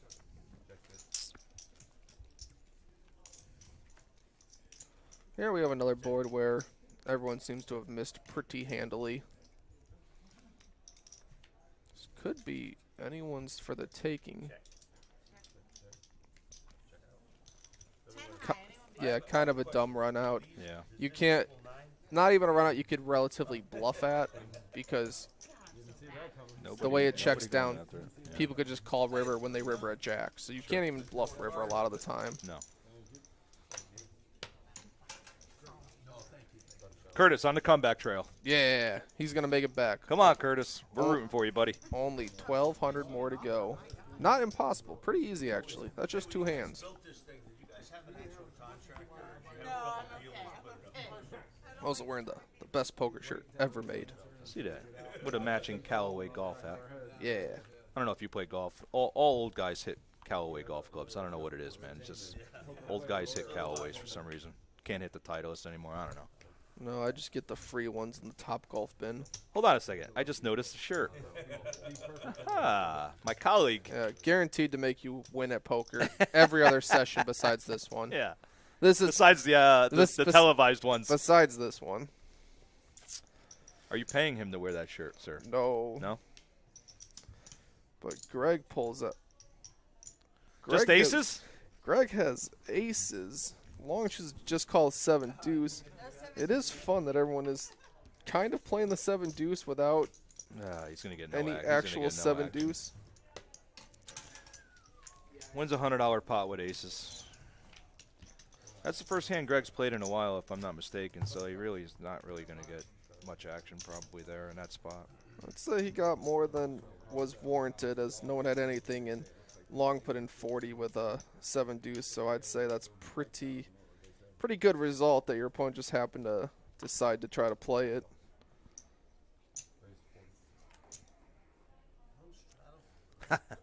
That hand you played with Caesar, Archie just said, classic Caesar words. I put you on ace king when he called you down with the 4. Yep. Caesar. Marco's been pretty quiet. He looks down at a beautiful king queen of diamonds. Greg finds a suited ace jack. Curtis Todd with and a, Nicole, all with diamonds in his hand. Curtis with a suited queen jack. Is he going for a 3-bet? Big 300. sizing. Wow. You know, Curtis is kind of stuck right now. I think he's going to start to get a little aggressive here. I mean, you know, the live stream's running down a little. He's got to make some moves here at some point. So, I mean, he's going in with queen jack of hearts. Yeah, about an hour and a half into the stream. Possibly about an hour and a half left. There's still plenty of time, but everyone's just going to give him credit up till Greg. See what he wants to do. Greg's going to continue. He gets to play in position. His ace is suited. Curtis got the king queen of diamonds out of his hand, which had him pretty dominated. And a nothing board. The aggressor will win. Curtis just open jams, repping all the overpairs, which he obviously has in a 3-bet, which he'd pretty happily continue with on this specific board. Again, he put it in so fast with his betting pattern. I mean, I don't know if Greg's going to pick up on that, but If you had 9s, 10s, jacks, you'd pretty happily just put it in as quickly as you could on this board. Hard to have an overpair with those ones. this would be a superstar call by Greg right now. He's thinking about it. He really is. I don't think he's giving credit, to be honest. I don't like how quick he bet it there. I really don't. I might be putting him on nothing right here. Yeah, Greg has a decent amount of backdoor equity. Like 9-10 gives him a straight. Some spades gives him the best. He thinks his overcards are live. At least he believes his ace is live. Hello, gentlemen. Looks like he called. Yeah, I think he's going to get it in there and maybe run it twice. That's a great call, Greg. My man. And this guy begging for the 2 times because he knows he's behind. Yep. Running it twice. Curtis begging for the 2-time call there. That's why I said, is that Orange City's tough. That's a tough call to make. Sure. I hope he gets rewarded here. I'm not going to lie. I love when people make a good call, man. I hate when you make a bad call and get rewarded. I like seeing good poker get paid off. And there's the top board for Greg with an ace on a river. Yep. Yes. Curtis gets the second It's one board of his so odds. far. No way can we get an ace on the river both times. No. That's a big call, 491 with air. Chop it up, boys. That is a great call by Greg. You know, that's some good poker. I mean, Curtis is out there trying to fight for it. Greg made an outstanding call. You know what? They both kind of got paid off in his hand. They both got rewarded for good poker. Yeah, Greg did a crazy good call. Like, I trust Curtis's story. I just give him credit for an overpair and probably just let that go. Just accept that the board's not good for me. Like, for a 3-better, they have all the overpairs, and when they jam, it's hard to call. If Curtis bets a normal amount, Greg can jam some of the time because he's got pocket 7s, he's got pocket 8s, he's got deuces. Curtis doesn't have too many of those. So the nut advantage actually goes to Greg, but when the table's just shifted and it's just all in to call, makes it a very tough spot. But he just probably looks at his overs, looks at his backdoors, can't put Curtis on a hand that would overbet that hard, so he just goes with it. A lot of camaraderie. We see a knuckle touch. Both players pretty happy with how the result came out. This middle hour here, it seems like the coolers have kind of calmed down a little bit. That first hour, we got some pretty premium hands in there with a bunch of coolers. I mean, it's kind of calmed down a little bit here. A lot of premiums running into each other early. Now it seems as though players have a good spot or a good idea of where they're at.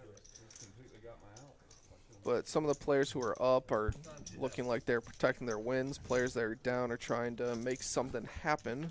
Pretty normal in poker. Marcos, he's been pretty quiet most of the day, but now he's got a king-queen.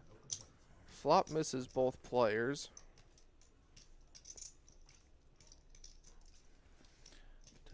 Matt continues. Probably just thinks his ace high is good a lot of the time. His opponent has a lot of just 10 jack, king queens, a lot of just stuff that just missed. Marco's not giving up easily. He's going to flat. See another card.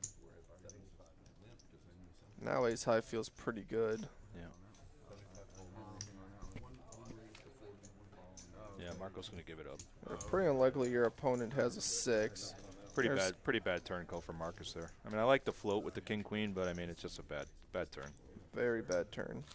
There are some times where Marcos will have like 7s, 8s, 9s, but on those scenarios, he's just going to call and probably win. Just this time he didn't have it.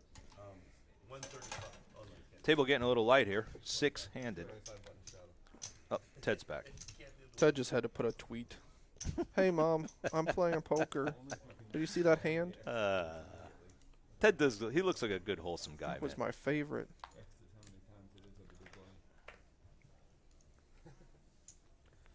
Yeah, I've played with Ted for probably over 1 or 2 years now.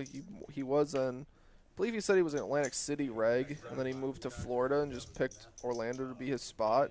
Now he plays poker down here and plays many hours every week, and probably one of the better players in Orlando. So it's actually cool of a player like that to get on a stream and just kind of show everyone how he's playing. Because interesting hand here we got developing, Kyle. We got ace deuce with a raise to 75, with called by pocket 2s. yeah, the pre-flop sizing is getting way high now. And Oh boy, deuce wow. is wild. Wow. Case deuce. 10 river. This trip deuce is just gonna best hand wins. Yep. I mean, not really no action there. I mean, I would have liked to see Greg bet the flop. No. I mean, he raises to 75 and then he checks a king queen jack board. Wouldn't you like to see a bet by Greg there? Gives him a free turn and he boinks the 2. I mean, I don't like that play by Greg. I'm gonna be honest. I think you can go either way with it. Like, he has his gut shot to the nuts, which is fine to bet or peel. Like, because he doesn't have any of the face cards and he made it 75 pre, he probably just puts his opponent on a range higher than pocket deuces. Just, Yeah. you know, 9s plus, which smacks all those face cards. And ace high's not doing good against that range. It just happened to be so wide that I just like he was continuing. live. I just like to continue. I just want to see where I'm at. Does that make sense? I mean, yeah. I mean, you should continuation bet like 60-70% of the time, like all the time. But I mean, I get it there. He's looking for maybe a gutter to the nuts, like you said, but I would have liked to seen, I don't know, $50 bet there, and probably takes the hand down. Wait till they do graduation. Oh, it's awesome. oh, Ted's seen the glory of ace deuce. Ted's changed gears for sure in the second hour. When does he find out where he gets assigned? Like after So he goes to dive school and We got pair of eights versus pair of fives versus gutter versus king jack for some overs with the backdoor spade. 8's in the lead with Matt. He's going to reach for chips. so he goes to Looks like he bets about 55, about a 60, third pot. Good for him. Thank him for his service. I will, yeah. That's gonna continue. He's got position. 3 would be helpful. Otherwise, a spade. He has some maneuverability with the deuce blocker. Check. 6 is a good card for Matt. Picks up a gut shot, and it's not an over to the eights. Can't imagine they let him So It's a great turn. It's about the best turn you can ask for there, to be honest. Nothing than an 8. it goes check, check. And check, Matt's going check to take again. it down. We got a question here for you, Kyle. Brian English on the multi-stream is asking, how does he get an official shirt? Oh, I'll probably have my store up and running a little bit in the future. I shut it down for a bit. It wasn't really pushing anything or moving anything, so kind of close it off. But I'm definitely going to get it up and running a little bit more because I've recently tried to I think you should sign someone like Nicole. Give her some of your clothing here. Very beautiful woman. She could be a spokesperson, wear that stuff everywhere she plays. I mean, you know, True. you got to advertise, Kyle. Come on. Yeah, that's the issue. I Is mean, what's going on here? advertising. Adidas isn't paying her. Let's get her on the official. And you get her a contract. I mean, come on, man. What do I gotta do? I gotta be your manager here. Oh, I need many managers. Every hot girl that plays poker would be wearing my clothing. Just to let you know, if I was you. Florida Data on here one time. I believe that's Pete Ferrara. Not Pete Ferrara there. A different Pete, I believe. You know Pete with the tattoos that plays here? He has the camera company. Probably if I saw it. I believe his last name is Ferrara. And this is Pete Ferraro. Oh, He did the cameras in my house, nice. by the way. Give a little shout out to Florida Data. Ted does a pretty wide but pretty good 3-bet. 180. Both his opponents doesn't have a whole lot. Long isn't going to give up. He might go for a 4-bet. He looks like he's thinking both ways. I think all options are open. He's going to go with the fold. Having Curtis behind definitely makes it tougher for Long. You know, Teddy's definitely changed gears here, man. I mean, he's definitely stepped his game up here. yeah, he saw a spot where both players were probably kind of light, and he felt like even when he's called, his ace-5 is pretty live. He's got diamonds. It's suited. All the pre-flop charts say that one has to be in the bluffing range, so Ted knows that. That's like, you 3-bet him like 3 times in a row. So, but I'm so dying, I can't wait to watch to see if you have anything. No, I'm serious, I have no idea. Oh boy, I definitely need to get him a shirt so that he can wear it to the World Series of Poker. There you go. Brian, I'll put on my videos in the future when I finally have the store up and running again. Nicole with another fan out there, Ifran Karari. I think I butchered up your name right there a little bit. Kahari? How would you pronounce that, Kyle? Kahari? Irfan Kahari. Yeah, it's Yeah, seems pretty reasonable. Nicole told me a story earlier. She got divorced from her first husband for her love of poker. Did you know that? Yeah, she needed a hobby. Poker became the hobby. He did. He told her to get a hobby, so she got a hobby playing poker. And basically the hobby was more than the husband. I Yeah. like it. Yeah, He's got to go. If he doesn't like it, you got to go. there she go. Now she's single, so y'all can sign up for the stream. you go. Come on here, talk to Nicole. Seems like it's a win-win for everyone. Yeah. I mean, she's got a bunch of fans out here, that's for sure. I'm a fan. I think we all are. Whoa. Hey, now. She is not remarried, I don't believe. Well, For Drew Ronka. she didn't answer that in the bio. We just can't know. I'm going to be Nicole's. I think I'm going to be her manager. I really do. I think I'm going to approach her. There were like 4 She's got a big following. really hit a good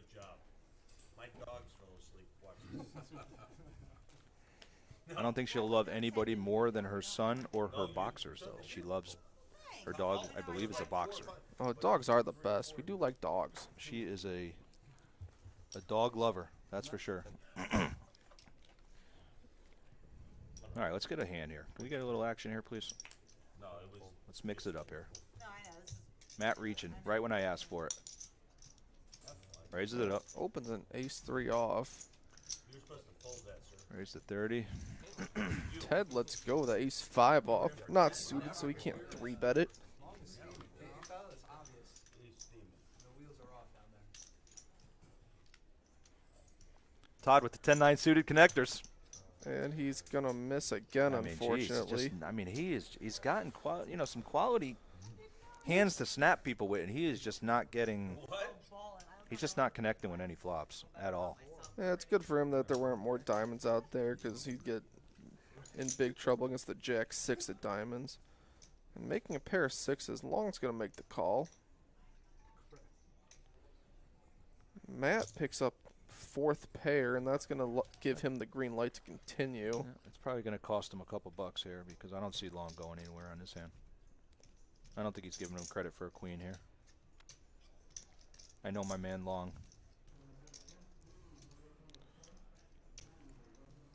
I mean, unless he puts him on a 5-7 there on the flop. I mean, what else is he thinking here? I'm not really sure. I think it's pretty reasonable that Matt has a queen here. Like, he was the raiser. He raised under the gun. He has ace queen, king gives it up. queen. He has all the queens in range. You are right, Kyle. I did not think Long was going to give that one up. He's going to be disappointed when he gets shown the ace-3. Long, man, I had your back there, bro. Horrible toss. You let me down. Matt's been playing 60% of hands, It's so unbelievable. Yeah, he's up to 58%. Jeez. It's all about you'd have to calm down some of the time. Just say he can't have it every time. Every time. 100%. I didn't think he was going to give that hand up. the fairway. That'll be that'll be posted at the Masters this year. You know. And most of them do it.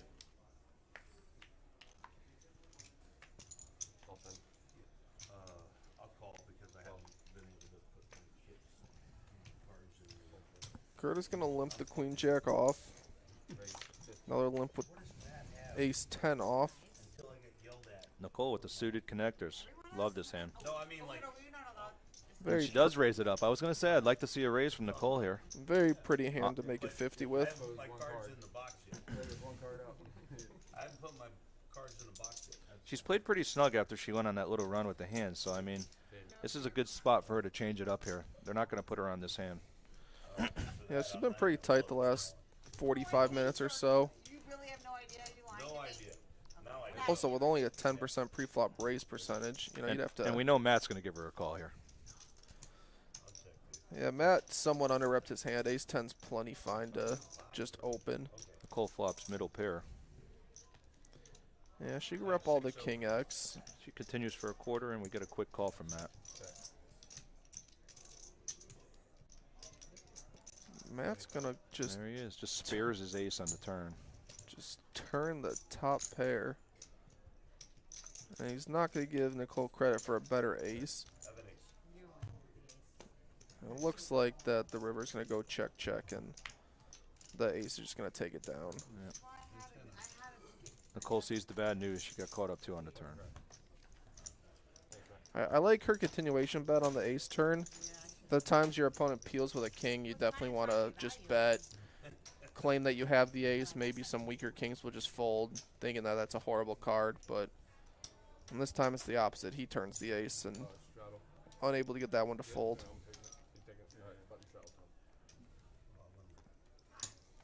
I'd like to give them a little props here at Daytona. I mean, the live stream is really, I mean, they did a great job with this live stream. Yes, I love the Table's background. great, background, everything. Compared to some of the other live streams I've watched, I mean, the setup's beautiful. They did a really nice job. Yeah, they definitely invested into it. That's why I'm pretty happy that they asked me to commentate here. Give a little shout out to Richard Manning for all his hard work, and Joel DeRussa, Yep. manager here, and Richard, the acting manager for both establishments, I believe.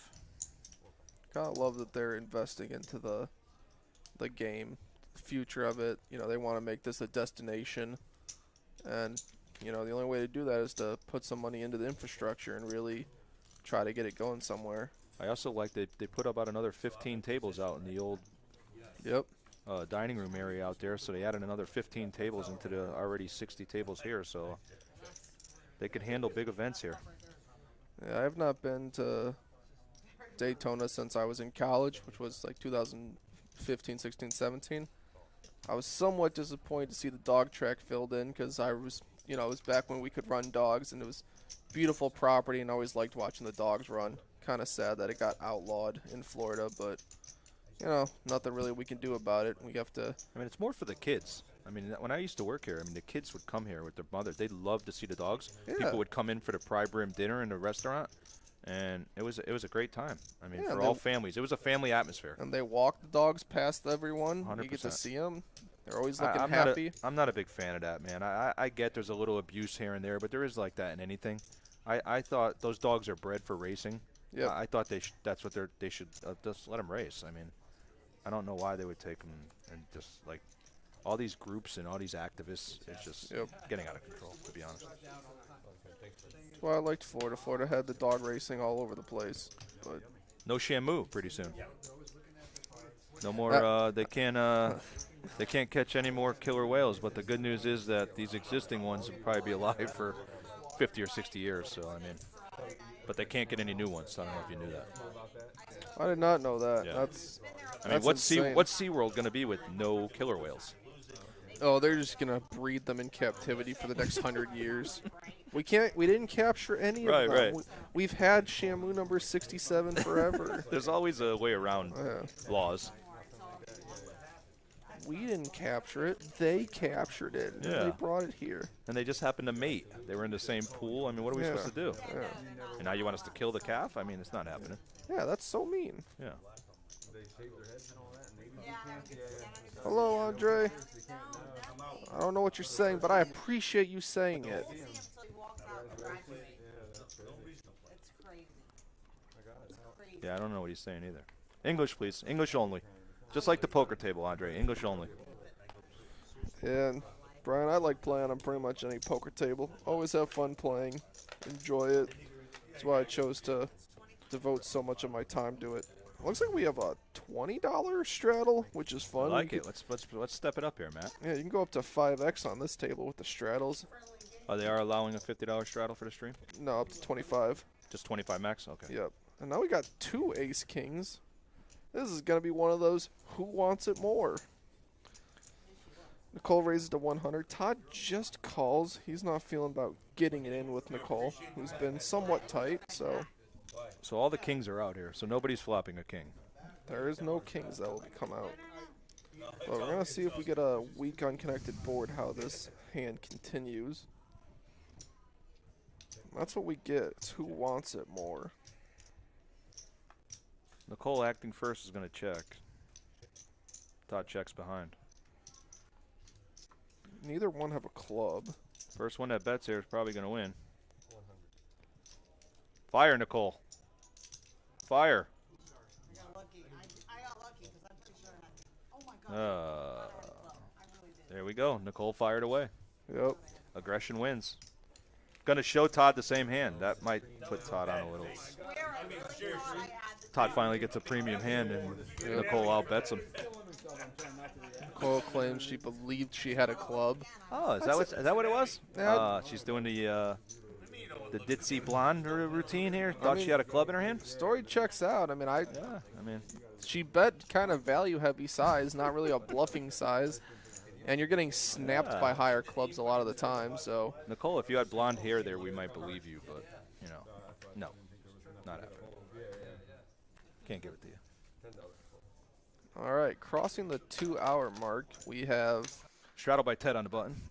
Curtis still down 1,200, Matt up 14, Ted is up almost $500, Marco's down 500. He's been pretty quiet, kind of been squeezed out of a lot of pots, unlucky for him. Nicole up 300, Todd down 4, and Long and Greg pretty even, plus or minus $100. Here, Nicole's gonna just limp the ace jack, and we're gonna see a $10 limped pot. 25. Advantage Nicole. Flops top pair, top kicker. Should have the best hand here, like, most of the time. Feeling pretty comfortable about it. Matt doesn't give up too often. He's going to continue. Very aggressive play. Not a great card for Ace Jack. Some two pairs and some straights get there, but it's not going to slow her down. Nice hand. And she does get the king high equity to fold, so pretty good result. So I don't know this rule here, Kyle. Paul is asking if we could have a shuffler on this table. So on the live streams, do they all have to be dealt by hand? In your experiences, have they been pretty much dealt by hand? Why is a shuffler not on this table to maybe speed up the process? Is because of the tape delay? Do we need them to shuffle to catch up with the live stream? The cards that they're using are a faded spade RFID card, so every single card has a chip in them that reads the card and says what it is. So they're actually thicker than normal playing cards, and it's a lot tougher to get them into a shuffling machine. They break and snap and they don't actually shuffle and they mess up a lot. So you almost need to just hand shuffle when you're going to have these RFID streamed like quality cards on the table. We're here for all your questions, guys. I mean, Kyle couldn't give you a better answer there, Paul. I mean, literally, that was a textbook answer by my esteemed colleague here. Oh boy, I would have got an A+ in poker school. You couldn't explain that any better. I mean, for real, I'm pretty impressed. I knew there had to be logic behind not having a shuffler. Yeah, I play this game a lot. Yeah. I deal it a lot, but I just deal, man. I don't know what's going on. I just rip them out there and Just puts it in the little box, that's hits it. the button, That's it. pulls the next one out. Speed. That's all I do, man. Speed and some sports talk. Matt very unwilling to give up on pretty much any flop. No matter what, he'll call king high pocket threes. He's not willing to just give opponents credit for anything. Matt almost up to playing 6 out of every 10 hands. I love it. A very high VPIP. I love it. Ted knows he has to bet huge to get a fold. And he did. Happy to put the second barrel in when he picks up a gut shot. Nice bet by Ted there to take down the pot. You can tell me because I'm going to watch it on the stream. Ace 10, you were good. Oh, yeah. But I was gonna hit. I was gonna hit. See you on 30. But I was going to hit. That's a good strategy, Ted. It's not about what you have, it's about what you're going to have. I was so cool. When you bet I thought he 370, had a if you monster, bet- so I was How many Coors Light is Matt on right now? I like it. I think it's over 2. Over under numbers 2 right now. I'm gonna go. I'm gonna say 4. I'm gonna put the betting line at he's at 4 Coors Lights so Okay. far. We have a 2 and a 4. We'll have to make sure he watches and comments below when he sees this. I'm a fan. I'm not gonna lie, Ted. I'm a fan. going in his box. Well, I don't think I've ever dealt to him. I'm trying to remember the face or look at the face. Is he a Daytona player? I'm not sure. I played with him a little bit today before the stream, but I have not recognized him previously Is myself. he local? Maybe he's a Jacksonville player and came down. Or I don't recognize him, and I'm pretty good with faces over the years. I don't think you I don't think he would have. Everyone else here I've dealt to, I don't recognize him, but I really like his style of play, and I'm becoming a fan. I thought about it, though. I'm going to start out this one with a few limps. 50.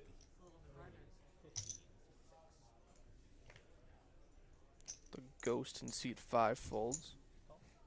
A lot of quality hands so far in this hand.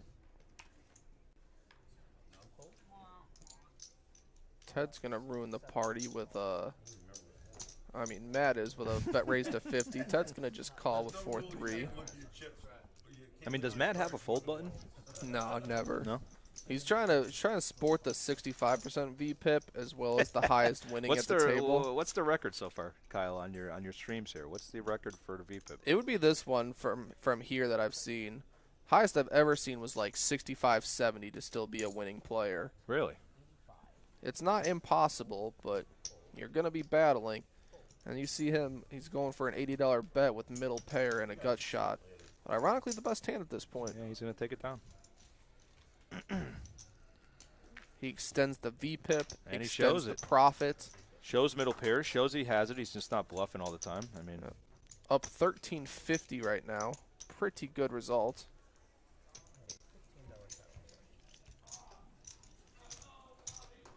We have a comment that says Matt plays in He Daytona. does play in Daytona. So that's confirmed. So if you want to play against Matt, come to Daytona. He'll be here. If you're Jeremy looking for said action, so. yeah, if you're looking for action, that's. I mean, this is your man. Jeremy said so. They just watch the replay of that hand. No. I'm dying over here. Watching right here. Yeah, right. There's no way. You play PLO at all, Kyle, or are you just a Hold'em player? I actually made a PLO video. It's about 70-80% done editing on my computer because I just wanted to do it. And I made like $400 my first live streamed, or my first vlogged PLO game. So I definitely enjoy the 4-card variant, but Byron, we gave you a little shout out before, brother. You hear it? Did you hear it when we gave you a little shout out? and Byron for the Our guest main man Byron commentary is in on the, the next hand. In our computer room at the moment. Man that makes this all happen. Email him both your inquiries about playing on the stream and your favorite color. He needs to know. Todd flops 2 hearts. Finally his time to connect slightly. One reason. What was your pre-flop raise? Looks like he bets small on the flop. Just a $5 bet. That's going to confuse a lot of players, and it works out. It gets the 6 high to fold. I had to reload. That is pretty funny. Jeez. That he cause you're Todd just not getting any action. Even when he hits the flop, it's just not The min bet is very confusing. You should treat it as like a check and just disregard it, but when you've been playing with a player for 2 hours as the first time he does it, it can be a little bit awkward. Sure. Sometimes it'll be hard to figure out what's happening. But it wasn't going to be that. Oh, there it is. But 6 high probably just can't do anything. Can't really bluff, can't really call. Just $25. let it go. Oh, I have aces. I just go all in pre-flop. We end up Man, let me look at this and see what I have to call. Nope. I feel an all-in coming within the next 5 hands. I think we're gonna get 2 people to get it in here. We haven't had a big pot in a little while here. I think it's a little bit tougher at this point because when we start out, everyone has 1K. And right now we got a 2.8K stack, 2.3K stack. The deeper it gets, the harder it is to just get it in pre. Like, most people are too deep to just jam for 1,500. But they can pretty easily jam for like 7 or 8. So I'd say Curtis is most likely to get it in as he sits with a $750 stack. But everyone else seems a little too deep to just get it all in pre unless there's a super cooler. Like, I'm calling a cooler within the next 5 hands. well, Aces cooler's and been kings. announced. Maybe set over set. I just feel it. Eddie has put the cooler out into the universe. We're gonna see who he's gonna victimize with it.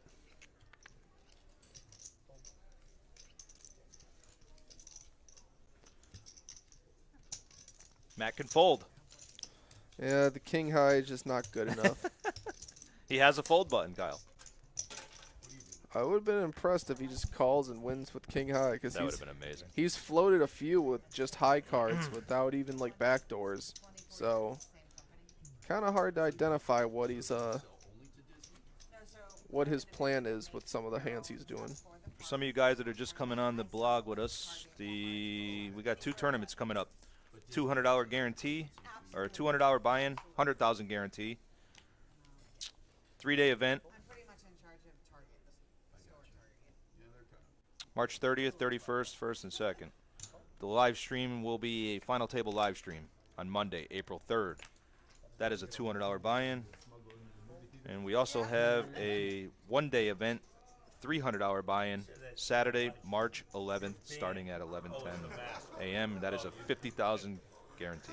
You got a mask going on right now. Ted picks up another strong hand, pocket jacks. More tall right. Doesn't look like too many people have many hands to play against him with. Even Matt with 60% VPIP can't call with the queen 6 off. Pretty reasonable. And Ted's sporting a 35% VPIP with a 25% pre-flop raising percentage, which I'd say is right in the zone where you're looking for to be like profitable. You know, maybe a little bit tighter, but I'd say it's working out for him well as Ted's up $700, so he's playing the right amount of hands. He's doing the right moves when he needs to. I wasn't sure if I ever had a fan, Kyle. I got one fan, Brian Traster. Oh, Fast Eddie, fastest dealer in OC. Solid dude. That's my one fan. it's nice to have one fan. Brian, shout out to you for being Brian, Eddie's my man. fan. Thanks, brother. Everyone needs a fan. Yeah. Todd with pocket sevens. Like to see it. He's gonna just limp. Looks like this is the first hand without a straddle on. Get just a normal open at $25. Todd with pocket sevens here. Finally wakes up with a hand. Let's see if he can avoid an ace on the flop. And he does. He does, but it's not Just the 3 overs, though. Yeah, not the safest board, especially with an aggressive opponent that bets a lot. Check, check. That's a better card. It's less likely your opponent has 2 pairs and sets and all kinds of stuff. Double flush board, though. Long might want to, but no. Yeah, the board pairing is better Yeah, he's for not the gonna float there. pocket pair.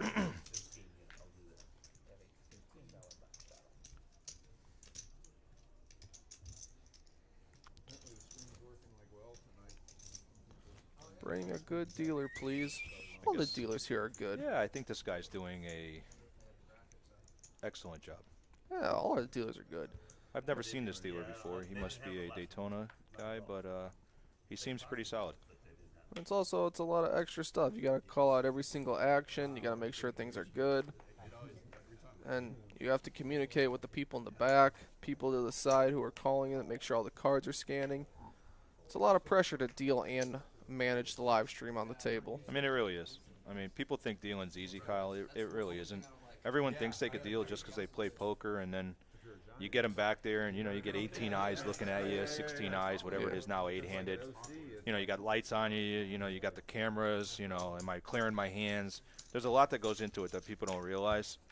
Yeah, You know, if you ever think you can deal, try dealing one time in a home game or any type of just be on a table.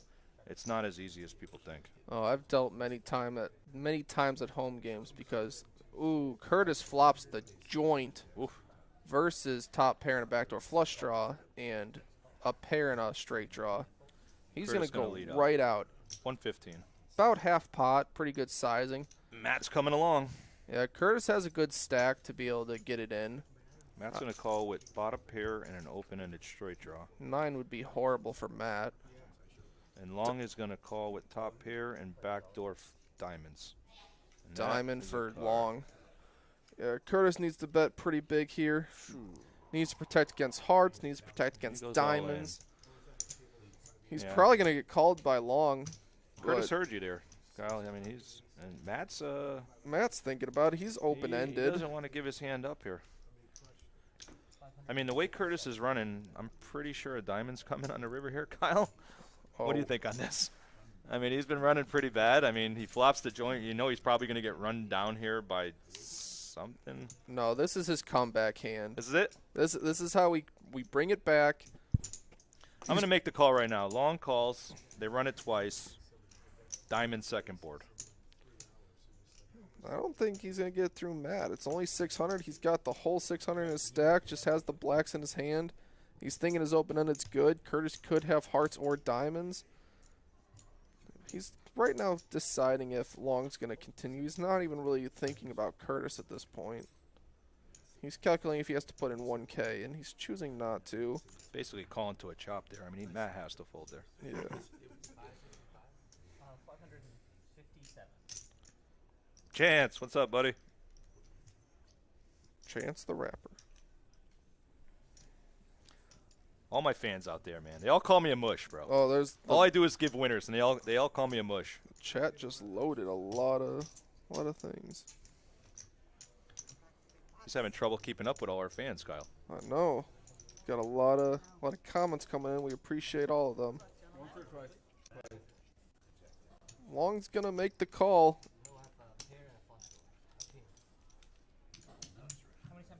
Twice. And we're running it twice. All right, Curtis. I made the call. It's your time to come back. There's not going to be a diamond, Curtis. I You're made the good. call. Diamond second board, Kyle. Nope. He has the diamond blocker. Curtis is going to come out. He's gonna totally crush this one.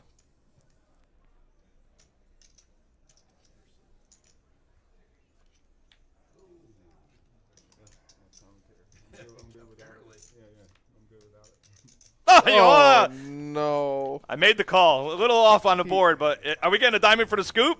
No. Kyle, can we? Oh, No. he avoids the scoop. I told you we were going to get it all in within 5 hands. Did I not, Kyle? True. He called the cooler. He called it out there. Call the cooler. Call it down. Run it once, Lon. The guy's running bad. Run it once. Curtis gets it in about as good as he possibly can. Just not quite. Again, we're back first to river if it's card not he your wanted. day. I mean, the guy just flops the joint, and it just goes, runner, diamond. I mean, he's lucky he ran it twice. Yeah. I mean, Luckily it was like 4 ways for 60 apiece pre, and he got Matt in there for 115 flop bet. So he's still profitable a decent amount. It's not exactly what you're hoping for, but it's not an average chop. There were some other players that added some dead money to it. Paul showing a little love. My man Paul Presido, man. Where you been, bro? Gabe Davis has been playing in our room. You know who Gabriel Davis is, Kyle? Probably if I saw them. He is a wide receiver for the Buffalo Bills. He's out of Sanford, Florida. That's insane. And he has been coming and playing in our room quite a bit lately. That's insane. And he's up into your game. He's into the 2-5. He started on the 1-2, just feeling it out, and then the last week or so, he's into the 2-5, 5-5.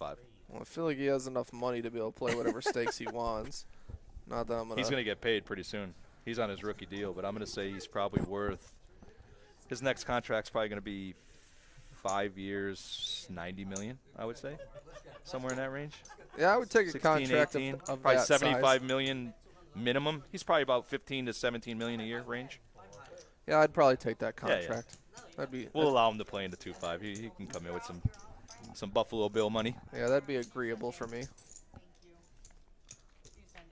He's a big boy, 6'5", I don't know what he is, 225, but he's humongous. You kind of have to be a wide receiver. Yeah, You have to, he's a big boy. they all look normal on the TV, but No, it's he's huge. because they're all Yeah. the same in size. real life, he's huge. He was sitting next to me the other day. I'm like, God, this guy's huge. compared to a normal person there. All right, what do we got going on here? Looks like just ace queen is doing the best. No diamonds out there. Got a few straight draws. Pretty scary board for Todd, but he's going to make the straight. That was Yep. just a silly Long deal. makes the dummy end, for lack of a better word. Yeah, does he pay him off here for 75 is the question. Probably not, especially because there's people behind. Anyone could have an ace here. What do you bet, 125 there? The TV's tough here. It looks like 75. It's 125. Yep. Long gets away from it. But just anyone can have an ace. There's no reason to call. Yeah. Todd takes down a little pot there. If it's a lower board like 6, 7, 8, 9, and you have the 5, it's more reasonable. They don't have to have a 10, but someone just always has an ace on the 10 Jack Queen King board. What are we going to do here? Matt's not here. I don't Well, know. all the action just left the table. He's ruining his VPIP. He's down to only 61%. Can we get the record tonight, Kyle? Is there enough time? He has the record right now. I don't think it's going to get beaten for a while. But it has to be, like, Matt will go down in history as the highest VPIP and profitable if he can There he's maintain back. it for the last 30, 40 minutes. We'll see. I'm going to go out on a limb and say the Coors Lights are catching up to him. He had to take a little bathroom break there, I would imagine. Well, that does make sense. The over-under is still 4. I'm going over. Over 4 Coors Lights. Ted's wadding it up a bit towards the end. Raising to $50 with 10-8 off. He has position, so definitely adds to his open. And he's against Matt, who, if we know he's playing 60%, Ted definitely knows that he's ahead of all the stuff that he's opening. Ted gets a decent board. This board's likely going to just go Ted's way. He's going to just bet, rep a king, even though he has middle pair. Takes it down. Easy peasy. Has plenty of 2-barrel opportunities on jacks, queens, 7s, 8s, 6s. That board's just very good for Ted.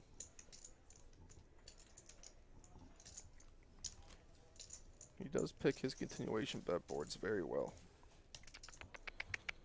Yeah, Paul, I did play wide receiver in high school. I was not 6'7", and I did not play in the NFL because I'm not that good. I don't know. You played high school wide receiver? Yep. I played defensive back, weak side corner, Side corner. and third receiver on offense. Yeah, I had a pretty strong showing. Had a decent amount of touchdowns in my career because they would just throw it short, throw it short, throw it short, and all of a sudden I'm behind everyone, and I just never expected it. So I'd have like 3 catches for like 150 yards. All screen Yeah. passes. No, just deep balls. They're throwing it to the other people, and then finally I'm just uncovered all the way downfield. All right, we got everyone's favorite player, Nicole, in the hand with ace 9. And did she call? She 3-bet. No, she's taking the She aggression. 3-bet to 135 Taking her image, on the button. taking a playable hand. All right, here we go. Does Long want to mix it up with her? He does not. He's going to give her credit. And that's very good, very balanced. Nicole makes a little face there. She wanted action. Last time she 3-bet, she had ace-king. It's obviously on everyone's minds. She's been showing aces and kings and stuff, so for her, it's great that she mixes it up with the ace-9, balances herself. And she even gets credit because she's shown down so many premiums. So it's actually a very good hand for her.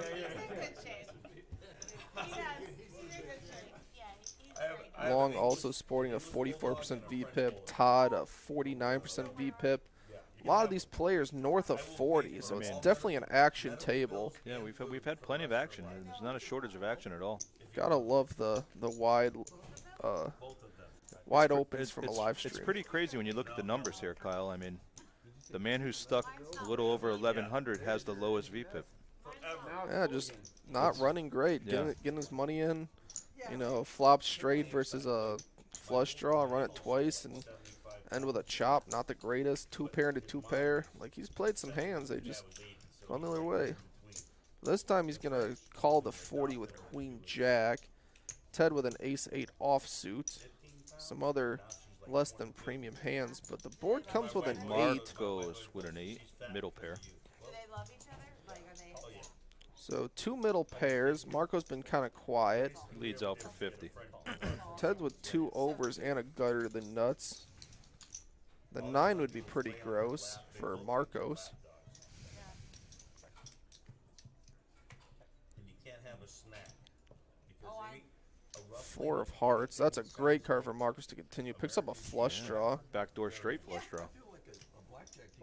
Yeah, it's good enough for him to lead. He's going to go out with 150, it looks like. the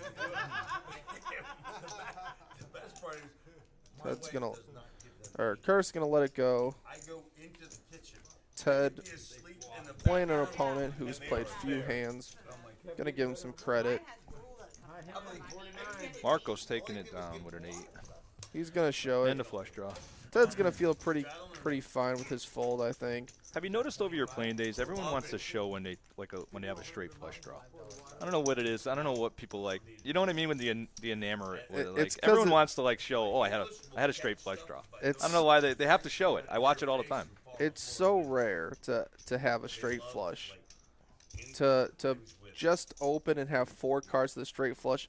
When you play, 30, 40 hours, it might not happen at all in that 30 hours. So the one time it does, feels cool to be like, yeah, I only have Jack high, but I'm probably gonna win because I have like the most equity right now. Yeah. So, if you're ever gonna have it, you definitely want to bet it. Matt, another ace. The guy just can't find an ace he doesn't like. He's got to get in there. Let's go. It's definitely a good one for him.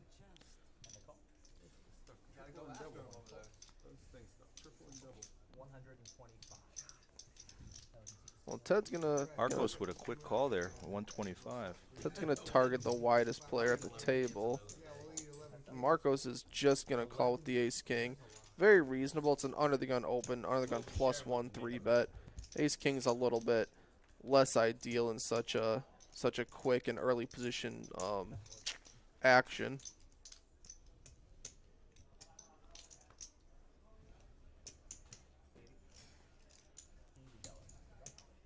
Seven high board here with 2 premium hands. Yeah, Ted 3-bet, so he should have priced out most of Marcos's hands that are 7 high. Marcos beats him into the pot with the ace king. Yep. I think he's going to be a little stubborn on his hand. He's not giving Ted credit here for aces or kings.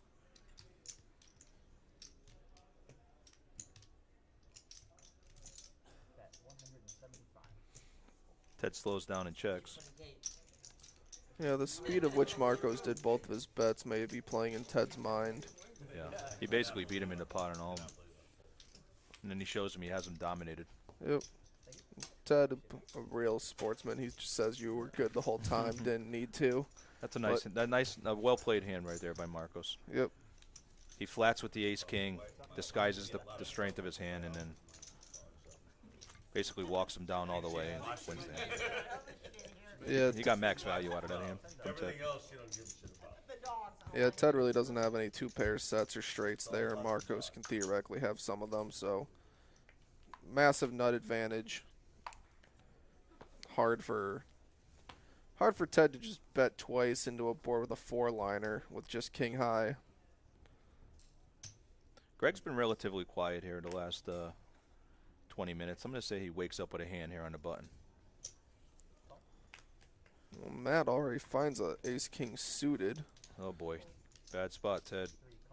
Ted just calls this one. Maybe he thinks he's been three-betting a little too often. He's going to just have one of the stronger hands into his calling range. Long comes in for the ride. It's the only night that they do it. Yeah. Are you playing Sunday? In the JHT? Just let the graphics catch up a little bit. Sorry, guys. We're a little behind here.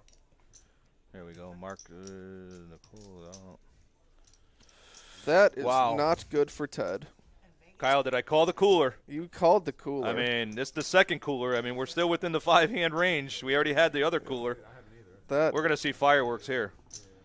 and long is just gonna bet. It goes check, check, and long bets. It's I love unfortunate. Long, man. I love his pep right here, betting with the worst hand. Well, I don't get commission. He's going to find out pretty quickly, though, here. His hand is no good. Yeah, Ted can call. Ted can raise.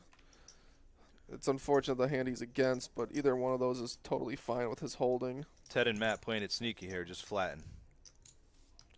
And Oh long my gets a God. straight. Oh, my God. What is this? Boink!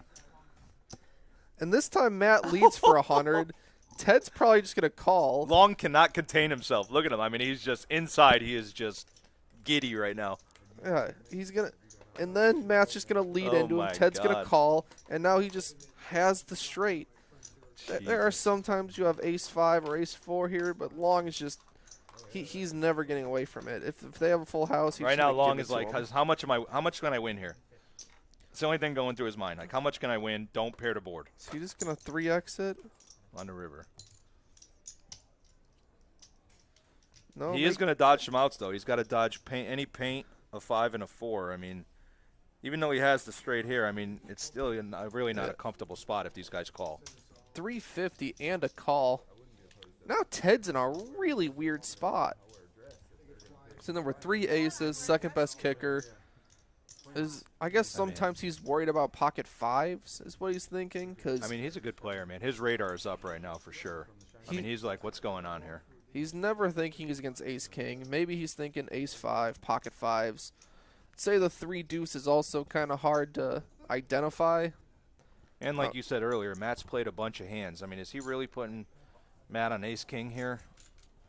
He No, he's gonna can't call. because Yeah, it he was can't. just a rate. He just played so many hands too. He just can't put him on it. Yeah, but ace 4, ace 5 Wow. is still possible. 3 players put $350 in the middle on the turn. See a river. There it is, Brick. a brick for Long. Now Yep. it's just a matter of how much can he get out of these guys now. Ace 10, somewhat of a concern, but when you have only 700 left and there's So what would you- 13 in there, So what would you like to see him bet here, Kyle? he just has to jam. Like, You want it all in there? You want to make them make the call here? You don't want me maybe put yeah, because 450? one of them, if not both of them, has ace king, ace queen, ace jack. He did jam for 719. So And there it is. There's the quick call. now I think Ted can get away from it. There's a quick call by Matt. Ted gets to see it anyway. It's hard to think you're the best hand with 2 all-ins, basically. I mean, this is going to be a disciplined laydown by Ted, but I think he's good enough to make the laydown here. I mean, the way the hand went down, I mean, he has to. He can't feel he's good here.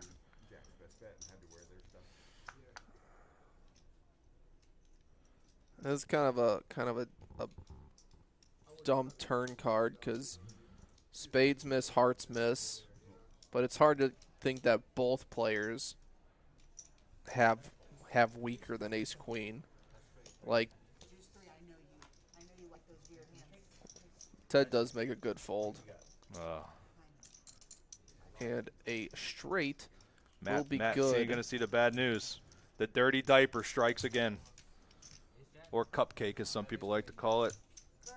I know that the dirty diaper was that guy in the World Series that year, Yep. won that monster hand with 2-3. I don't know where they get the dirty diaper. I don't know how you call it that, but Because if it was suited, it wouldn't be dirty. It would just be the diaper. you know what? You learn something new every day. Unlucky for Matt. Played all day with a 60% VPIP and was profitable. And with that, somewhat of a cooler hand, he is now down for the day. Down about $200. Ted, who was up all day, he's now down 23 as two massive streets of value on this one. I made the call, my friend. You called for There a it was. cooler. You wanted said we were it. a little deep and weren't going to get it in, and we got it in. You wanted a cooler, and you got it. There it is. Made for TV. And now Long's sitting there with 2.7K in his stack, $1,500 of profit on the day. He's got to be feeling good about himself. I almost pushed. And Long playing almost 50% of the hands, too. He's up around 44%. I mean, the table's been very active. Don't slow. well, yeah, you have to be playing about 50% if 3 deuce is going to be in there. Matt just went from the chip leader there to stuck $200. Long is the biggest stack, biggest winner, up 1,500, 2.7K in front of him. Just takes one hand in this game. Say it louder. And you got C3's cards? You got C3's cards? David Kim, yeah, you did miss a cooler. You could probably rewind it about 2-3 minutes. It's just the last hand we saw. Where are you, David Kim? I told you 5 hands ago that we were going to get some coolers. I mean, are you Pretty not paying attention? entertaining. Nicole opens to 40 with 6s. She's been pretty tight. People have been giving her credit for hands. Marco's going to defend the Queen Jack suited.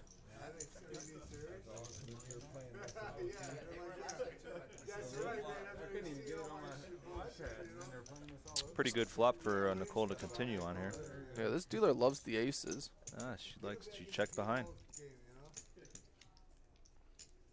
And Marcos catches up on the turn. He's going to lead out for 60. I would have said that's probably going to end it, but Ugh, I don't like that call by Nicole at all. she's gonna keep him honest. Nothing wrong Maybe with she's that. repping an ace here. I mean, she did pre-raise. I mean, we're going to find out if she's going to fire the river. And she is going to continue that. She does have an ace in her hand.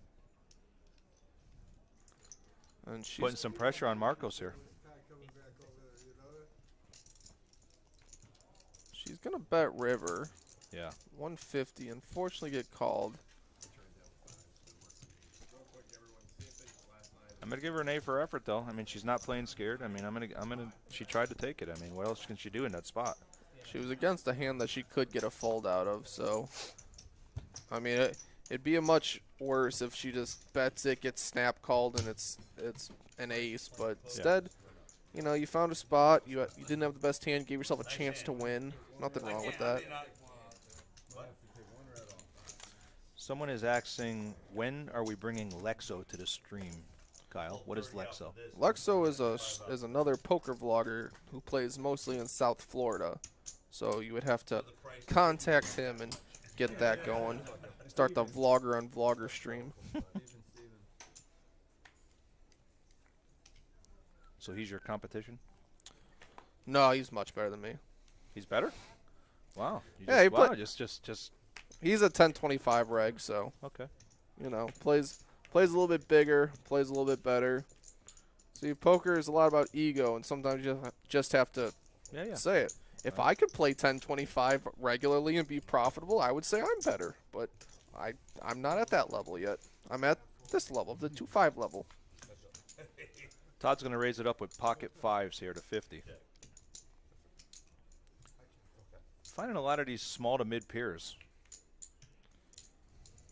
Remains the best hand, but it's always hard to just continue out of position with. It's even worse when your opponent just turns the best hand, and then you're going to bet into him. And he's a pretty loose player to begin with, so you're going to get called. Yeah, bet and a call. Check, check. Both players played it fine. Matt's going to take it down. He's still stinging a little bit on that last hand, but I mean, he'll win a small pot here to try to get him back on the right track. Yeah, losing a big one is tough, but winning a smaller one is always going to help you get closer to where you want to be. Sonia Martinez is asking, who is Marco throwing chips to outside the table? If I had to guess, Sonia, I would say he's probably throwing it to a waitress, I would imagine. Oh, I should go stand out there. Maybe he'll throw me some. Yeah. That'd be nice. I don't miss. Whatever you throw me, I mean, I don't miss. Ever. Nicole with a premium just calls. Possibly going for a limp re-raise. Possibly just not wanting to open from the very early position. Curtis is going to open 7s to $50. Or Todd's going to open for $50. Curtis going to just call. 2 ace jacks, 1 ace queen. Wow, Ace high board. Oh, we find an ace. 2 diamonds for Matt. Nicole in the lead. Todd's going to bet 75. Matt just flats with the diamond draw. I mean, this hand's going to get interesting. I'd like to see some kind of raise out of here, out of Nicole. I don't like a flat in this spot. Not with the diamonds on there. Yeah, you want to protect against the diamonds. If you raise and get jammed on, you could probably just assume your opponent has a 10. She's going to just let it go. What did I just see? Anyone can have a 10 here. Like, if you had a 10, you would just call some of the time. You wouldn't be worried too much. So she's going to give someone credit for a 10. Maybe an ace-king. We just saw ace-king and ace-queen. It's not impossible. But let's see if Ted wants to make a move. He's going to just call. He has plenty of showdown value. He just played a massive one, so probably wants to take it a little bit slow for a second. Diamonds miss. The ace jacks will chop. Oh, Nicole's going to hate herself when she sees these hands turn over. If we get a showdown.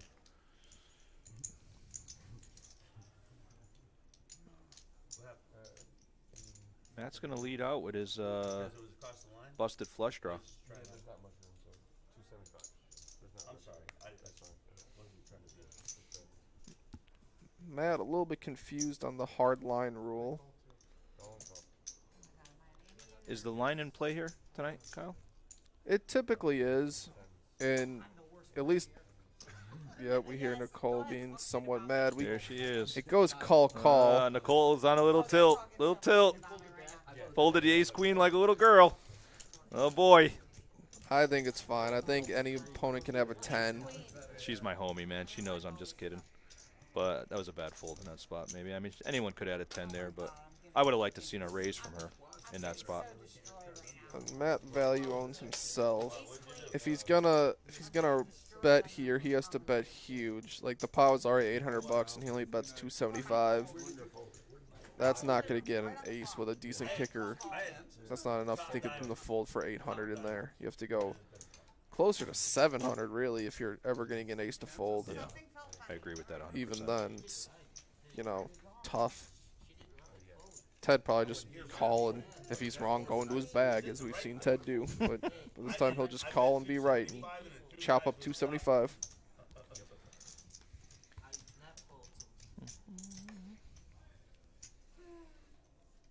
I wonder if it has anything to do with me getting stacked right before the end of the stream last night. I wonder. Nicole's seeing some monsters under the bed. Gotta shake those off. Yeah, I told you that could get her a little. Can't let those get to you. No. I mean, you can only make the fold in a spot when you think it's the right move, and other than that, you can't. It's easy to second judge when you see them, But Yeah, when you're in the moment, you gotta just whatever your read is, you gotta go with what you feel. And Yeah, It's easy to play Monday morning quarterback after after the hand. it is way easy to call it when you can see the cards. I do think when you're the button and it's 75 call, you should just raise there some of the time, and Just see where you're at. if you get jammed on, they have a 10. Otherwise, you can get called by worse aces, you can get called by flush draws. There's things you can get called by, and maybe like That's my point. Yeah, 100%. That's my point on that board. I would have liked to see a raise there. 100%. and then also like if your opponent had like 10-9, they might just think you have 10 king, 10 queen. They might just give you credit for a better one. You could get some of the weakest 10s to fold some of the time. So Just felt weird about it. exactly, she said she felt weird about it, which is reasonable. I do think 10s just call there. Seen these opponents play pretty wide. They could have 10-8, 10-9, all kinds of goofy stuff where they're just not gonna You guys to know. You guys, what about just not gonna what about her? fold. They're just gonna call, hope to keep everyone in there. But because there's 2 diamonds out there, some of the time a 10 raises. So when they just call, you can rule it out some of the time. And again, with poker, everything's subjective. Every hand is different. It's definitely a hard spot, though.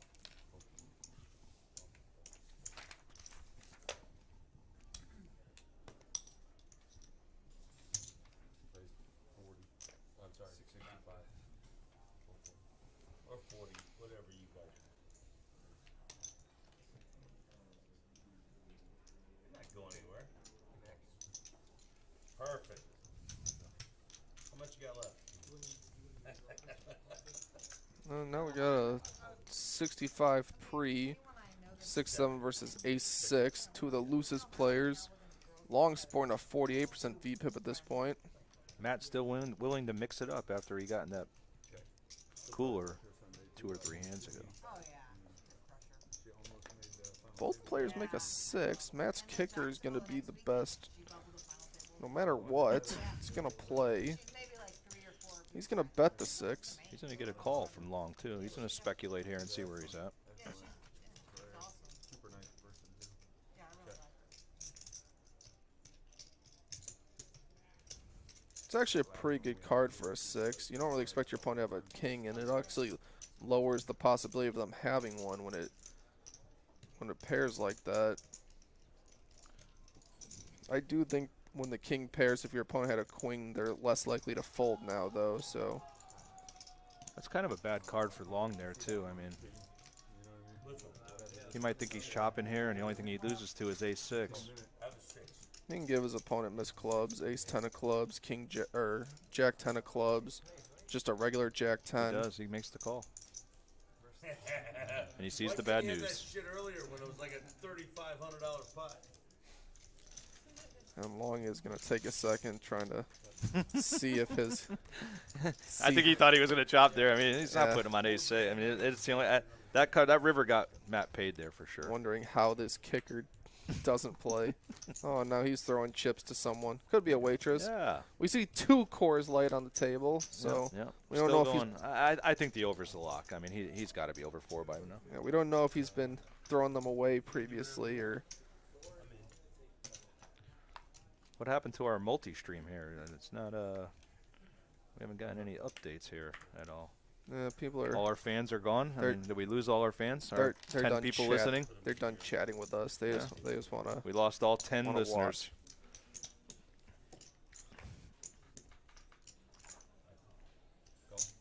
So much for us asking for a raise next week, Kyle, Yeah. with our following. Yeah, it's going to be tough. Nicole, But not for waking Nicole. up with pocket kings. No, Oh, and Todd, a bad spot to pick up ace-king. I'm going to regret that. Todd just calls the 100. Yeah, he just... He did that previously when it was ace-king versus ace-king, so pretty consistent with just calling the ace-king when Nicole 3-bets. Gets an extremely safe board. You got to run down. He just flats on the button with ace-king and then just folds. Folds flop. Yep. I think. He just knew. Nicole shows him the goods again. You know, everyone's table image is a, you know, it's a major priority. It seems this evening. I think I've seen more hands showed tonight than I ever see being shown in a 2-5 game. Normally, Yeah. you gotta like call someone down to see their hand. Like, you know, all the regs in OC, they're very much not showing their hands. I mean, you get a few people, but Yeah, for but the most part, you gotta pay.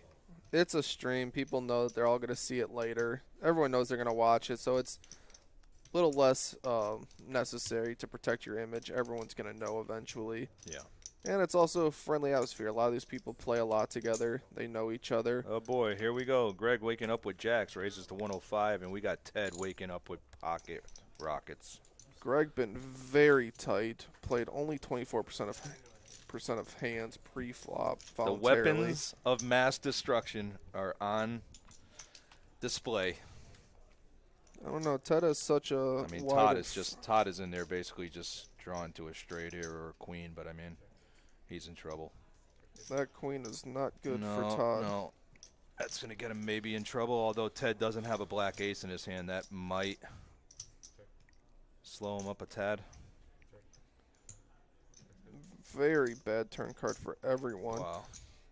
Seems First like, person to rep a flush wins. Ted's scared. but they all have enough showdown value that they don't need to. Is the worst thing. Look at this, and And- it's gonna be a three-way chop. Someone fire! Let's see if Fire! any of them feel it. Ah. Does Ted have it in him? No, Does he have the? Yes, he does have it in him. he bets very small. Just 60. Just and Greg won't go away. Yeah, I mean, I can't bet. Look at that board. They're gonna chop up Todd's money here. Yeah, interesting. Like 20% pot bet, just trying to. For Ted, it's the only way he thinks he can credibly rep like an 8 or a 9 of spades. He's never really repping an ace here. So he's just trying to rep a baby one. And I suppose he would bet super small if he had like a 7, 8, 9, anything like that. So it's a good bet. It stopped the three-way chop too. So it worked out well for him. I'm just happy you got the aces now, and now when I had the king. You see? I'm happy you got the aces now, and now when I just had the king. Todd's a local player here in Daytona. He's a good guy, man. He's hometown is Daytona Beach. His occupation is Bitcoin and Tesla. But I think he's bluffing on his poker experience here, Kyle. Why are poker players always bluffing? He has here 1 to 2 years experience playing poker. I know. I played against him like 5 years ago. I'm pretty sure I've been dealing to him for 10, 12 years. Poker experience. This is my first time playing. Major tournament cashes. He has 3 cashes at the Daytona Poker Room. He enjoys skateboarding, surfing, and girls with long legs. Ooh, Curtis goes for the limp jam with 3s. Love it. Probably going to work. Picks up some dead money. That's tough to play against. I spoke earlier that he has that capable in him. But if you can get it done, you pick up like 120, 130 bucks with just 3s. That's pretty worth. You raised your stack about 15 to 16%. So I'm learning a little bit about my colleague here tonight, man. I always knew Kyle was pretty sharp, but he did literally talk when we were talking earlier about players. He said that Curtis has the, small pair jamming into a pot right like that. He made the call. Yep. I mean, I'm gonna give you full credit on that one, brother. And it worked out You for literally made the call that he has the capabilities of jamming with small pairs into a big pot or a small pot and take it down. him. Yeah, that's kind of the only way to be successful at 2-5. Like 1-2, you learn about hand ranges, you learn about odds, you learn about all that. 2-5 is really like knowing your opponent and Correct. knowing You what got to they're- make reads, and you gotta. Yeah, knowing what they're capable of, what they're not capable of. There's so many times I see at the 2-5 table where a guy will get it all in kings into aces and then say how unlucky he is when the player with aces has played 3 hands in 4 hours and all of them were limps and now they're 4-bet jamming. No, they just have it. Like, it's okay. I'm sorry. It sucks you have kings, but against that specific person. Like, And if he doesn't have it, that's okay too, because 8 out of 10 times he's gonna have it. Yeah. So it's like, even if you're wrong that one time, in the long run, you're gonna be. It's okay to lay kings down in that spot. But I've seen it where the people, they played 4 hands in 5 hours where one of the hands they limped was ace king. So they don't even have that. What, you're praying they have queens when you have kings? No, there are some times where just player doesn't have any bluffs. They don't have anything but the premium, and you have to let it go. And gotta keep track of that. Now everyone on this table, they're playing wide. They're ready to play. Like if you folded kings on this table, that'd be wrong, and it would be very unlucky. Like if they had aces, but I mean we see even Matt. Right now he peels 175 with just overcards. And he binks one. Just spares the king on the turn. And does he just jam? Yeah, it looks like he was trying, and he's going to see how much he actually has here. And he did. All in. Ted with a quick call. I'm not sure who jammed there. Like I think it was Was check. was it? Okay. Did I Ted think bet? it was check. Ted jams, and Matt just calls and has the. Sorry, we're a little behind here on the No, feed, so. it was a little confusing, but I've seen that a lot of the times where opponents will do that goofy like check out their whole stack. Yeah, it looked like Matt was betting. Yeah, grab like 300 like they're gonna bet and then check just to try to get to river for free. Yeah. And I'm on Ted's side on that one. When that stuff happens, just pile it in on them because they're usually gonna fold. This is the very rare time where your opponent was counting his stuff to actually consider lead just jamming when he binks it. So I agree with you there, 100%. I've seen plenty of people do that. Redemption, yeah. And we're tossing more chips. Who's ever out there is getting a lot of tips. I'd like to see the players tipping the dealers. They're working hard. They're putting on a lot of extra work to run the stream. I am never going to hate a guy tipping a dealer. Highly recommended. We got another fan, Gary Favreau. Eddie's the best. So I'm up to 2 fans, Kyle. I think you have 3 or 4, honestly. Am I up to 4? Yeah, we got some Eddie love. You're all up in there. All right. I got maybe a half dozen fans out there. Yeah, you're gonna be the Probably the 6 people I know in my life. you're gonna be the commentator regular. Like the fans are just gonna demand. Kevin you Davis every is time. asking, how come Pete isn't in the game? Will we be talking about Pete Ferraro, or is there a Pete here that's played in the stream? They're probably talking about Pete Ferraro. And we have another Nicole lover, Michael Wynn. We all like Nicole. I mean, she's just a fan favorite this evening. Yeah. All right, we got 4-way action here. We got an all-in from Curtis. King Jack jamming it in here. I mean, it's getting late, and he's just ready to go. And he found a great spot, too. Just bunch of crumb bum hands. Has King Jack. It worked once. Works twice. Third time he needs to have it, and he gets called, and he gets all the money back and then some. Easy game. Greg's getting a count. I mean, there's just no way Greg's calling here. I mean, he might just think that Curtis will always let him run it twice, and that they're gonna chop the dead money a lot. That might be what he's considering, which is, you know, the one negative to being a run it twice guy. When the person always knows they get to run it twice, they can pretty confidently play aggressive against you with draws and weaker hands because they just know they'll get 2 attempts to chop. So he might be considering that. Get this commentator raised. these commentators are raised. Let's Oh, go. boy. If only- I'll start with my. I mean, they gave us dinner tonight. I mean, what are we looking for, Kyle? Yeah, I got like 3 water bottles. That's like way more than I'm worth. I mean, I wouldn't mind like I don't know, $150,000 contract 1 day a week. I mean, does That would work. That work for you? Yeah, I think I could make that one work. Yeah, I'd leave OC to come here on Wednesday evenings with you for 3 or 4 hours for $100K a year. Yeah, I'd buy a condo up here. On the ocean? No, not on the Come ocean. on. I'd have a very, Come on. very Live a little. You're very- making $100K a year for 1 day a week and playing poker. You can live on the ocean. very reasonable condo. All right, we got Nicole in here with Jack 8 of diamonds. Stepping up her game a little here, raising it. But Long has the goods. Weapons of mass destruction again. How many times have we seen aces tonight? Probably 5 or 6 times. I mean, we're up to 83 hands, and yes. It's happened a lot. What are aces supposed to come? 1 out of every 223 or something to that effect? Yeah, but I think that counts by that metric. We've For had one individual. Yeah, we've had Yeah. 8 times that many, so it's Yeah, yeah. probably right on there. Nicole flops pretty much as good as she could ever hope for. Gets a flush draw. Long's going to give him a free card, which Nicole binks. And she's probably going to get value, as Matt's not really going to go away all too often with the ace of diamonds. Long's going to find out where he is here with a little feeler bet with these aces. All right, Nicole, you've learned from your past. You know you're going to raise this one. Matt in there with the lone naked ace of diamonds. And she does. She does. She learned from the ace-queen hand. When I have it, I have to raise. These people are wild. Time to get as much money as I can. Yeah.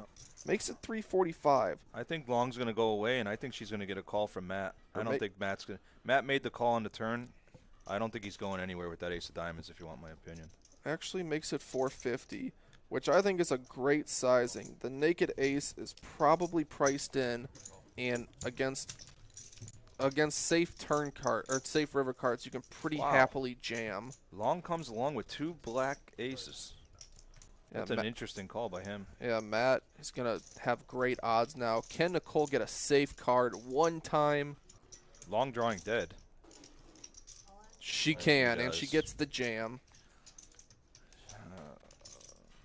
What can she get out of this hand here from Long? Obviously, she's not getting anything from Matt. Nicole goes all in. I mean, is she scared of her jack-high flush here? Wouldn't you? No, this is a jam 100% of the time. Yeah, okay. If you had king, queen, queen of diamonds, you might bluff this way. So she's repping a bluff right here, hoping Long thinks that she does not have diamonds. I mean, it's fine. Like she can, like these players have been playing so wide. She could have someone that could have 7-5. They could have pocket kings, ace king, aces. Like if someone had ace king with the ace of diamonds, they would probably happily call this. And then she could be repping like king, queen, king of or queen of diamonds. She has some hands that whiffed that play the same way that just get it in, but she just happens to have it this time. Like you have to have it some of the time when you're betting like this.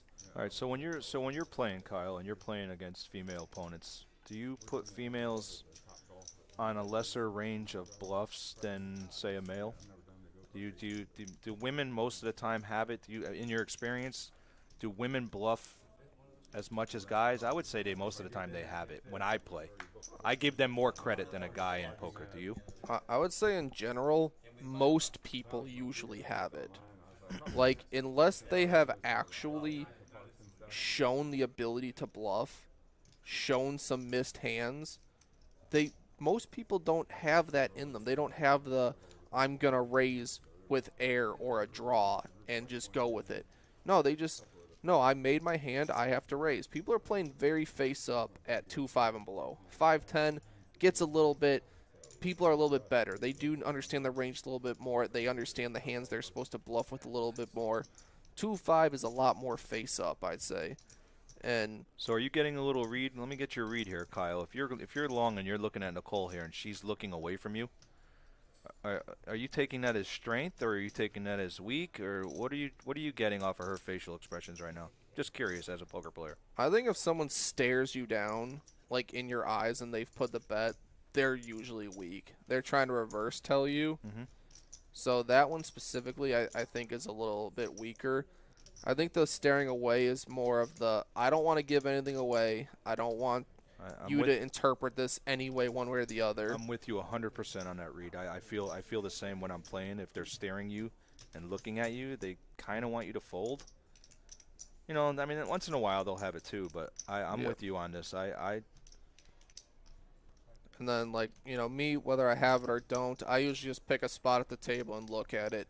Typically not on the flop or around the chips, because even that, someone could interpret it a certain way. I just, pick a point, just look at it, just relax. Just tell myself that nothing I do is going to change whether they call or fold, and, good luck us, whatever result we want, hope we get it. Because sometimes I bluff into it, sometimes I haven't, and I'm just praying for a call. But Long's been thinking for a while. Daniel Bellinger said he's putting her on a king here. That's obvious. I'm not sure on that. Yeah, like king, queen, queen of diamonds. Yeah. Is she gonna show him? Had the aces down. She No. says she had a flush, which everyone's, you know, believing it. If they fold, they believe it.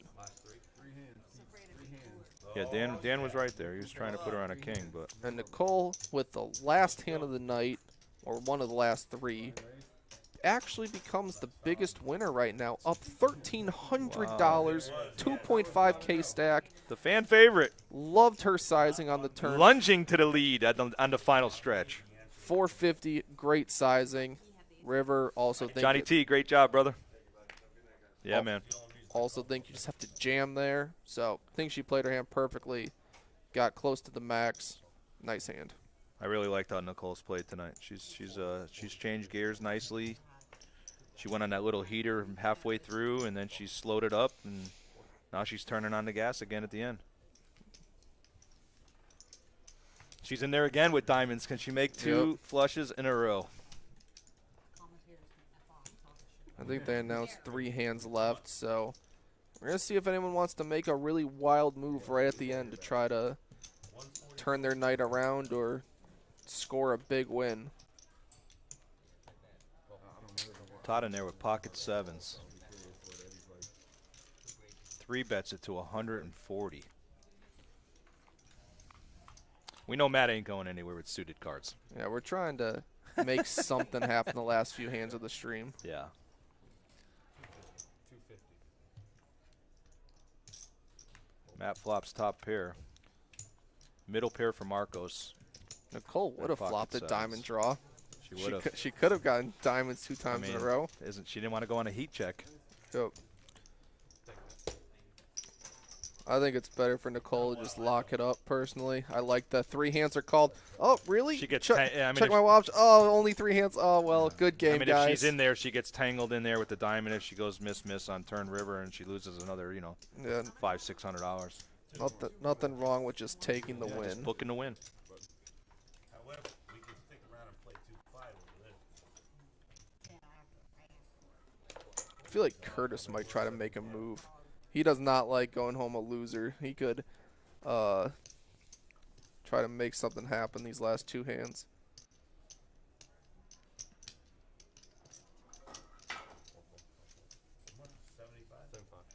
Thought that was his cards, and I was like, then he has the cards to do it. But Greg has the cards to make something happen right at the end. He's down $92. He bets. Look at Matt. Matt just doesn't. Look at him. He doesn't want to play. He's played every hand. I mean, got to get in there with queen 2. You see, he almost went to fold it, and he's like, nah, it's only a couple hands left. Let me get in there. It's 2 hands left. Yeah. I like Matt. I'm a fan. I'm not going to lie. I'm a fan. Nicole gets to be on the button with a suited ace. Feels pretty good. What's going on with that flop? Does not connect, except for the queen deuce gets flops best. Todd's going to lead out for 100. Not Nicole with ace 10 of hearts. She's looking for a gutter and maybe some backdoor hearts. She's got some playability left. Oh, and there Turns the she's- dream card for her. Goodness. Open-ended and hearts, and now you Wow. can't fold. No. Oh, this is No. such a bad spot. She has to call now. Yeah, she does. And she does make the call. King, ace, She's running good. I think she gets the river here. 8, diamond, or heart. Boom. Gets the Almost nutter a royal. butters. Well, Nutter butters. Matt's going to get taught a lesson here for playing queen deuce. Nicole, just how much is she going to make it? Small. Just a min raise there. And he just throws away the queen in disgust. Last hand? Yeah, she can't get paid by much. No. Maybe a 10, but even then, that's the one thing about flushes is they're obvious. Everyone can see them. That Like, could have been 3 flushes in a row if she calls with the diamonds with the hand previous. I know it was her time, her seat, Nicole just turning it on at the end. just extending her win up almost $2,000 on the night. 3.2K stack. Great result for Our her. boss just walked in the room. Hello, Joe. We have some people asking for us to get a raise on here, Joe. Get these commentators a raise. We got fans already. We're up to 10 fans. want to remind everybody we have these tournaments coming up. Single day, $300 buy-in, 50,000 guaranteed. Saturday, March 11th. Okay, call. I'll check it down with you. Here we go. You want to check it down? I'm not looking. And we also have a $200 buy-in, 100,000 guaranteed. Want to bet blind? So bet blind. March 30th, 31st, 1st and 2nd, with a live stream final table on Monday, April 3rd. That would be a $200 buy-in, 100,000 guaranteed. There's going to be people coming from all over the state. They run great tournaments here, Kyle. I'm sure it's going to be packed. Get here early, satellite in, do whatever you got to do. Get here. Yep, they always smash the guarantees, always much higher than it. It's great They for do. you. They meet every guarantee here. I'll give them credit, 100%. It's great if you're a tournament player. Total blind? Last hand looked like they just played it blind, and Oh, I mean, to be fair, you have something. That's the most sexiest hand ever. Oh my god. and when they play it blind, a 10 high is gonna win. Wrong. 10 high, good. And Matt wins the final hand of the night, it looks like. My friend is going to love that. Look at that. Sexiest hand ever. All right, so Matt ends the night up $400, and he scored a 63% VPIP. Write that down. That's the mark to beat if you're ever trying to be the most aggressive player at the Yeah, it table. was so nice to meet you. Proud of him for that. Besides that, Nicole, massive night, up 1,900. Todd, not the greatest, down 7. Long, up 300. He's probably feeling happy about that. Greg broke even, about down only $100. Curtis had a tough night, down 990. Not the greatest for him. Matt, with the best VPIP, made 400. Ted did not run premiumly. He's down 780. And Marcos broke even, down 20 bucks. So, I'd like to thank everyone for tuning in with us tonight. We had a great time commentating. Hope you all enjoyed the stream. And we will see you all tomorrow for the final day of this week of stream. Hope to see you there. Kyle, been a pleasure, my man. Yep, thank you. See you next time. Good luck, everyone. Thank you. That was a great time.